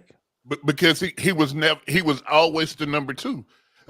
Mike Tomlin told y'all at the beginning of the year, hey, Russ healthy, we going with Russ. Now Russ healthy, we going with Russ. Exactly. Russ will play one half of this football game. Nah. He gonna play both. He gonna Bronco Russ country. gonna Let's play ride. He gonna play the whole game. The worst case scenario is they bring Fields in for some of them plays where his design runs. You know what I'm saying? They're gonna use Field like Miami used to use Marcus Vick. Yeah. Because what if I'm Mike Tomlin, what I'm doing right now is I'm making the Jets prepare just for Russell Wilson, and they ain't even practicing no read options or no design runs because they think it's just gonna be Russ, and he's not mobile no more, right? What happens is you start Russ, see what he can do, and then late in that first quarter or that second quarter, here comes Justin Fields all of a sudden for a couple of plays, design runs that you ain't ready for. I'm gonna give you this, Mill. You pulled a rabbit out of a hat with that one, right? But what make you think somebody getting paid ain't doing the same thing? Yeah, good point. Hey man, it's been a pleasure hanging out with you guys tonight. I love y'all. Ladies, I'm proud of you, bro. You know what I mean? I gotta go. Hey, go do your thing, E. Have fun. Wish y'all the best. For sure. Shout out. Go check out Sports T. Go check out Sideline Speaks. Cowboy Spit. What is it? Motor City Roar. And Zoe social media. Check out Kingdom Come. And whatever Zoe is doing, find whatever that is out, and then go support that too. His X account. Go follow his X account. Yeah, please do that. Not the XX account, but his X. Nah, follow that one too. I'm out, man. God bless y'all. Peace, E. All right, E. I think if you're Mike Tomlin, you're smarter than the move that you're making right now. I know when the season started, we was like, if one of these quarterbacks is at a certain record, then you go with the other one. Unfortunately, circumstances had to put Justin Fields in the starting spot, but Justin Fields got you to 4-2. You know what I'm saying? He sure did. And then you only played Russ with the ones in practice this week leading into this game. There's no chemistry amongst him and the ones. The snap count is going to be different between the two of them. The play style, like you said, Justin Fields is more mobile than Russell Wilson is. So now the line has to move different. The blocking schemes is different. And you're throwing that into, you're throwing a wrench in the system that is clearly has been working, that has you 4-2. And I believe second place in that division, right? So who's in first? So tied for first, yeah. So Baltimore. So you're tied for first with, and I don't understand how Mike. I know you said at the beginning that Russell Wilson was probably going to be a starter because that's experience, right? But through 6 games, Justin Fields has showed you I can win games. You know what you got there. So you know what you got there. See what you got with Russ, because both of them are 1 year signed, and not only that, you have an opportunity to. If you lose this game, cool. It doesn't matter. It doesn't matter. The Browns and Bengals ain't going nowhere fast. You'll be fine. You're still in prime position for a wild card, and you got Baltimore twice. You got Baltimore twice, so if you take care of your business, you'll still win your division. So this game really is it literally is an extension of the preseason for Russell Wilson. They have nothing to lose. Pittsburgh has nothing to lose with throwing Russ out there this game. But this is not a game you switch. And not only that, like, no disrespect to nobody or your team, he could have waited a week because next week they got the Giants.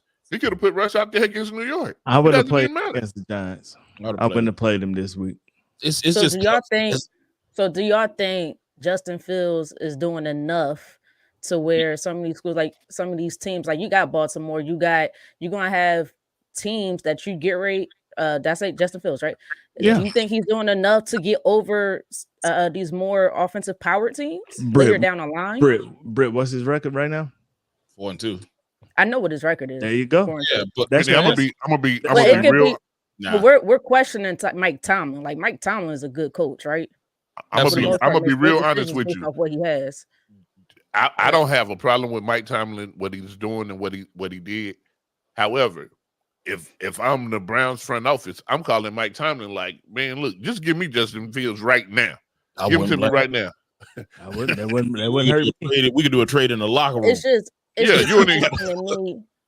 It's just interesting to me that we're talking about Mike Tomlin, right?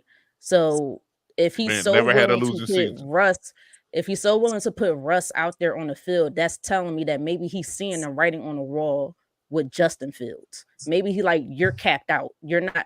I'm just saying, we're talking about a good coach. This is not Nick Sirianni that we're talking about. We're talking about a good, intelligent coach, right? Do we all agree on that or not? Absolutely. No, I think Tomlin well respected. Listen, good coaches make bad decisions all the time. I'm not disagreeing. But I don't even think it's a Mike Tomlin decision all the way. I think that, and one might want to go back and study what that trade that they did for Justin Fields, because it was a trade. If he reached certain parameters, does that mean that pick was it a conditional pick or whatever? So you don't want him to cap all the way out. You get what I'm saying? It makes sense. My biggest thing is Justin Fields on the he didn't make it on the field. He don't look that great. And that was the problem to me. Like, if you see Russell Wilson in his last year, he didn't look that great. He didn't look great, but you know what? No. Last year, Russell Wilson actually looked I'll real take the good. last couple of games over anything Justin Fields did this year. He don't look good. And I love Justin Fields. I always think that he got a raw deal in the Chicago as far as given the opportunity. But he said it. They asked him about it. How do you feel about Russ coming back and starting? And he said, honestly, I'm not mad at it. I didn't make it undeniable that they had to start me when I had 6-game opportunity to do so. That's the right answer. You're not. That's the great answer. You're not going to say I feel like I deserve to still be the starter because then you're going to cause. Take that job. But you know what? Even though it's the right answer. The correct answer. He did not look amazing. Yes, they are 4-2, but a lot of that 4-2 was against, the first game that they won was against the Falcons, who didn't know what they were doing the game 1 of the season. Kirk Cousins was taking snaps out of the pistol. Like, he wasn't even doing flags and stuff. Through 6 games, Justin Fields got you the 3rd best case scenario out of 6 games. You know what I'm saying? And you got to think, like, has Pittsburgh been entirely healthy for him to have a full arsenal to do anything with anyway? Well, this is what it boiled down to, in my opinion. It's not the results because they 4-2. You can. I mean, you're not turning the ball over. We didn't lose because of you. Mm-hmm. You know, you actually helped us win some games with your legs and sometimes with your arm, right? Mm-hmm. So it's not the results. This is what Mike Tomlin is trying to do. He's probably getting complaints from that receiver room. George I just looked it up. George Pickens is their number one receiver. He's been targeted 44 times. He only caught 26 of them. That's not because he don't have hands. No, not that's because them balls are selling sometime, and he's getting frustrated. Mm-hmm. After George Pickens, I think that's good for like number 24th in the league. Mm-hmm. Oh no, maybe 20th, right? In the top 50, there's not another Pittsburgh receiver. It's tight ends, it's number 2 receivers, number 3 receivers, all in the top 50. It's some teams that got three receivers in there. Good point. It's just one guy in the top 50, and he can't even catch half of his balls that's thrown to him. Now They're frustrated for Pittsburgh. Huh? Go to rushing yards for Pittsburgh. Oh, he's a leading rusher too. So now you're gonna be stuck with Najee Harris. Najee hadn't looked bad this year, but Warren is healthy again now too, though. Warren, is he healthy? That helps. That helps tremendously. Because I if you guess just for stuck me- with Najee Harris, nah.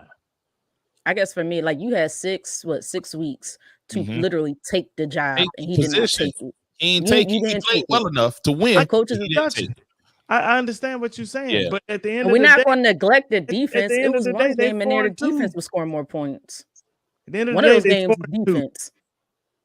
And you definitely don't take a quarterback out after you done won 30-something to 14. Yeah, but Hey, if you look, if you at can't some throw the point ball you got to play downfield, football. Yeah, but at some point the coach got to say, look, man, play freaking football and stop being a prima donna and asking for the ball. We're winning, right? Trent Dilfer got the Baltimore Ravens to the Super Bowl and they won it. And then they was like, well, let's see if we can find a better quarterback than Trent Dilfer. And they never went back to the Super Bowl with that squad again. Right? You know, it took some years. Flacco went and Yeah, won when it. Flacco came, that was a different squad though. But you know, but my point is this: if it's working, work it. Don't change it up because you're trying to get something better. Like you look, my boy Bird uncle told me a long time ago, you never leave for show pussy for more pussy because you might end up with no pussy. I mean, that's the song. If it's right there and it's working, and I mean that's what it is. I'm sorry, but let me ask y'all this: It's just infected.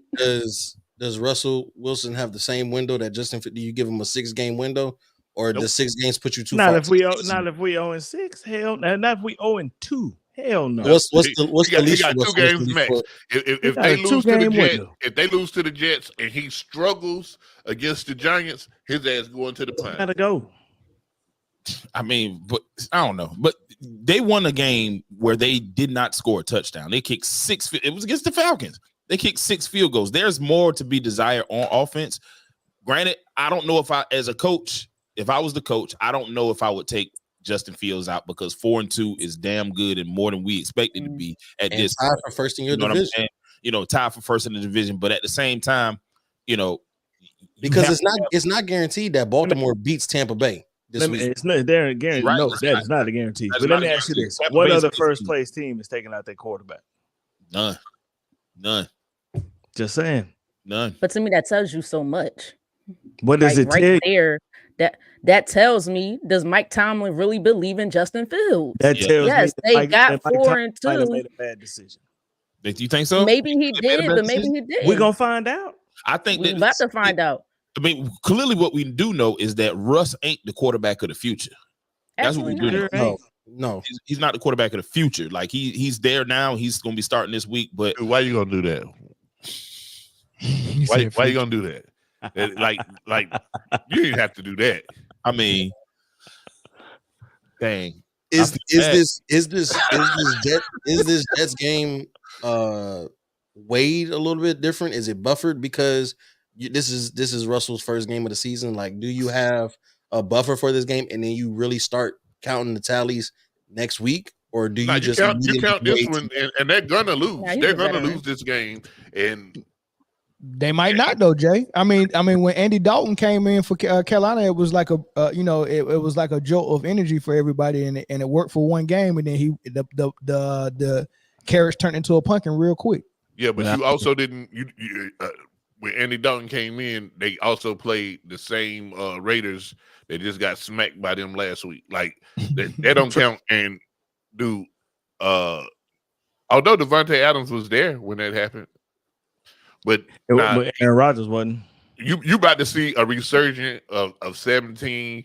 Listen, number 5 is gonna be wide open because you can't just double him no more. This offense is gonna be clicking if he can throw the ball, because the offensive line. You don't fix your offensive line by adding a receiver. That's not how you fix that. That's not good math. But that's not how math works. Which is strange. Which is strange because they're only bad at pass blocking because they can run the ball. Oh, I mean, they got Brees Hall back there. They can run the ball. So actually, they had the prior 2 games prior to Monday night. The 2 games before that,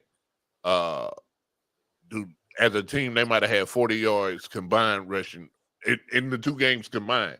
Like, it was bad. It was bad for 2 weeks. One of those weeks, and I took them on underdog. Brees Hall had 4 yards. Shout out to underdog. Look, so real quick, who's making more of an impact on their in their new position?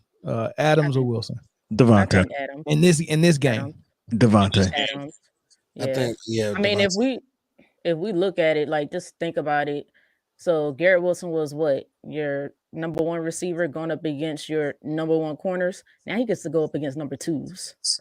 That's crazy. Put Garrett Wilson in the slot now. But can A-Rod get that ball to them again? A-Rod been that arm ain't arming like it used to. They got a different arming. I will say this, and I hate to say this because I really hate the guy, but even without having Devontae, he's been trying to throw to Garrett like it is Devontae, and now that you got Devontae back, it's gonna be like riding a bike for him. Yep, with no seat. All right, so let's go to Lions Vikings. Now this is interesting because both these teams look really, really, really good. They're both in the same division. Y'all listen. If I ever seen a whole podcast miss, boy, all y'all talking about the Vikings gonna be in last place, boy, y'all are funny. Hey, but look, listen, this whole division good, man. Last place is 4-2. Now there was there was one person. The Bears is 4-2. 4-2. Packers are as well. The whole division is 17-5. It's the first time since the 1970 merger that every team is over 500 through first 6 weeks of the season. Yeah. Blah blah blah. Now here go the question. Who before the season started said that this would be the best division in football? I don't even know who got I don't even know if we got the footage on that, Jay. I don't know who said that. Honestly, look. Yeah, I think the footage gone, though. I don't think we got it. Oh no. I know how to archive everything. I ain't say that. I don't think it's still on the episode. It was me. It was me. I said it. Don't worry about it. I'll take all the I'll take all the guesswork out of it. Mr. Perfect said it. Who's that? That's also me. Still me. Still me. Listen, focus. Game at hand. Vikings Lions. Let's go Vikes. This game will tell a lot. I never choose the Vikings. Lions. This game will definitely tell a lot. There's a lot at stake. Sole possession of first place is on the line with this game. It's hard to say. That man said sole possession. Listen, if Minnesota wins this game, they essentially have a 3-game lead on y'all. What kind of math is that? That's not how math works. No, that's exactly how math works. That's exactly how math works. Once? Did they beat y'all once already? No. Look, so they'll have a 2-game lead, and right now they'll have head, which counts as the extra game. That's true too. 2-game lead, head to head, because that's y'all exactly how math works. That's how math works. Have a 3-game lead on you guys, and that's tough. That's tough. Yeah, you guys have to win. It's a must win, and I'm picking y'all. And I'm picking y'all, but it's a must win for the Lions. Dang, 3 games. How you feeling, Chris? Honestly, I'm not worried, and I'll explain why. Although they are 5-0, the real good thing is y'all got to you play them twice because it's division. Yeah, you'll split. Although they are 5-0, it is a 5-0 that I don't trust. I'll explain. Through the first 5 games, they played the Giants, they played the 49ers, the Texans, the Packers, and the Jets. Dude, you just said 3 good teams. I was about to say, you just made me trust them more. What 3 good teams? So they played the Giants, which we know who they are. They played the 49ers, who had nobody and only won by a touchdown. The one good team that they did beat was Houston. I give them that one. They almost lost to the Packers, but they didn't. They was up by 28 most of that game. 31-29 is the final score. They almost lost that game. And then they beat the Jets, who we know who they are. Dude, it ain't almost. Listen. And hold on. And then in that Jets game, Sam Darnold almost forgot what team he was playing for. That happens. He wanted to be the Jets Sam Darnold so bad. So, and I say that to say this.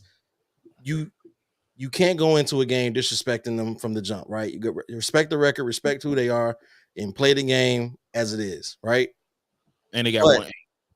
And granted, we did lose Aiden Hutchins for the season. I understand that. That is a hit, right? So you could probably game plan a little bit different. But Sam Darnold is still Sam Darnold at the end of the day. And I don't think Sam Darnold has seen enough pressure, enough real defensive competition that will make Sam Darnold show us who he really is. He hasn't seen enough through these first 5 games. Likewise with Chicago. Look at the teams that Chicago beat to get to 4-2. Ass. Chris, their 4 wins are terrible. Listen to me, Chris. Listen to me. And what I'm about to say may shock at least 2 people on this panel. There is, of the teams that are 5-0, I trust the Vikings the most. You don't even believe that? No, I definitely believe that. Of the teams that are 5-0, I trust the Minnesota Vikings the most. You better not sleep on them. No, and nobody is. And I guarantee you, Dan Campbell and Aaron Glenn are not sleeping on them boys. You can't. They're undefeated. They're undefeated. This is why I trust them the most. Like their defense, I think we have a better overall defense than them, but their defense get the ball. They create turnovers. And that right there, you can't score the ball if you don't have the ball. And Jared Goff, we know who he is when he gets knocked off his spot. We know who he becomes. We know who most quarterbacks are when they get knocked off their square. No, it's only like half. There's only only a handful of people who can and the play can break down and they can still make something happen. Make them right? improvise. There's only less than a handful, right? But I can name 10 right now. Let me think. And I'm gonna tell you this. Right? I can name 10 right now with no effort. The same key to what the key was to beat Dallas is going to be the same thing to beat Minnesota. You have to run the ball. They, as good as their pass defense might be, their run defense is not that good. That's incorrect, Chris. The key to beat Dallas was arrive to stadium. Once you did that, you had their ass whooped. You know what I'm saying? It's going to take a little bit more to beat Minnesota. And I think people forget. Just yes, you can. But understand this: I'm picking Detroit. No, for sure. I'm picking the Vikings, and not only am I picking the Vikings, I'm going out on this limb, and the limb is not that thin. Y'all can come with me if you want to. Just let me know who want to come. You coming, Britne, on this limb with me, Zoe? Anybody want to walk? Anybody want to walk out here with me? I guarantee he's gonna say the Vikings gonna win the division. In the division? Nah, I'm just staying with this game. Vikings win the game. Sam Darnold outplays Jared Goff for sure. Clearly. So here's the thing, Mel. Here's the thing. I'm picking Detroit. I'm sticking with my pick, but that's a limb I'm willing to stand on that Sam Darnold will have a better game than Jared Goff. But I think the key to victory, Chris, you was right there at it. The key is that two-headed pause running back room that y'all got. Gibbs and Montgomery they really have to. They'll be there. And the offense, they got a fantastic offensive line. We need a Laporta sighting too. We need one of those. There was one last week. I guarantee you that opened the door. I think he'll start playing well. And Minnesota is as good as their defense might be. They're still terrible over the middle. So that's where Sam Laporta will really shine. Tight end. Okay, Chris, you've been doing your homework, boy.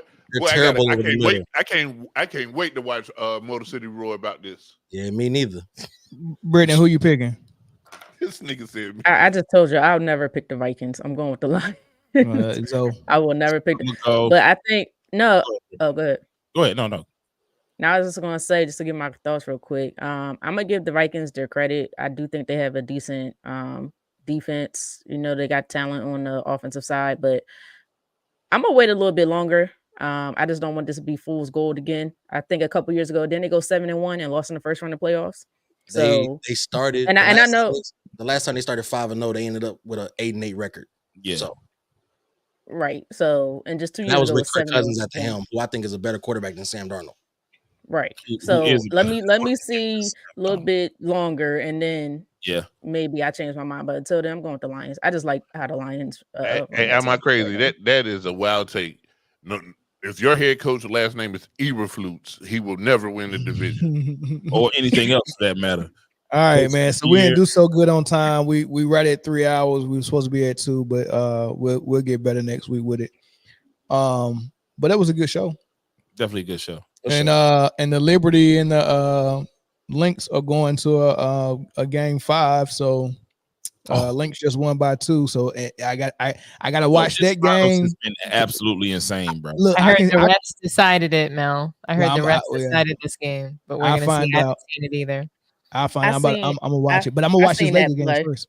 It was technically a foul. I heard it was a shaky foul. Yeah. It was shaky, but when she boxed out, she kind of wrapped her arms around. That's what they call it. Somebody in the comments said Bronny starting tonight, so he played the whole first quarter. Did he score a point? Hey, when he dunked, when he finally get a dunk, the arena is going to lose it. They're going to lose it. It's a basketball card. Like, it's preseason. They just going. They don't have their starters in there. I don't think he's going to the G League, guys. I think he's 5 minutes and he's got 2 points. Yeah, he ain't going to the G League, man. Goodbye, Quincy. But thank y'all for hanging out with us, man. It was a good show for sure. Sideline Speaks if you want to see more of Britne and her analysis. Sports Tea if you want to see Dominque. Motor City Roar if you want to see Chris. Kingdom Come for Jay. And Bird Dog Braid Talk for Zoe. It might be a name change, though. Might be a name change. Yeah, Zoe might be the only show. If Zoe get his stuff together, you'll be the third show on Man Down if you want to be on Man Down. Or you start your own channel. I don't know, whichever you want to do. Yeah. I do. No, why wouldn't I offer the show on Man Down? God, preliminary probation. Look, first of all, I didn't want to show him Man Down. He just threw some words at you. He just threw some words at you. Preliminary. And what your boy would say, word salad. Word salad. You don't do some word salad. Don't ask, don't tell. Word salad right there, man. You see what you're doing right now is you're doing the word salad. That's what we get caught up in is word salad. For the members, we are going to do a members only show this weekend. I don't know who's going to be doing it with me. Probably Zoe. Just tell me the time. But we have to go over our predictions for NBA before the season starts. And the first game is Tuesday. Yeah, then it's about to start. Okay, so we'll do that. We'll work on that this weekend. Yeah, we'll do that this weekend. And we will be post gaming after this. Yeah. So if you're on the Patreon, you'll see us in the post game. And I appreciate everybody for hitting the like button. You'll get back in that topic that Britne and Chris was talking about. I don't even know what they was talking about. I don't know what they was talking about. But other than that, man, thank y'all, man. Appreciate it, man. Catch y'all on the next episode. Probably my you see me this weekend for the members only solo show on Tuesday or Wednesday, and then you'll see us again on Friday with the full panel. Thank y'all for tuning in. Peace.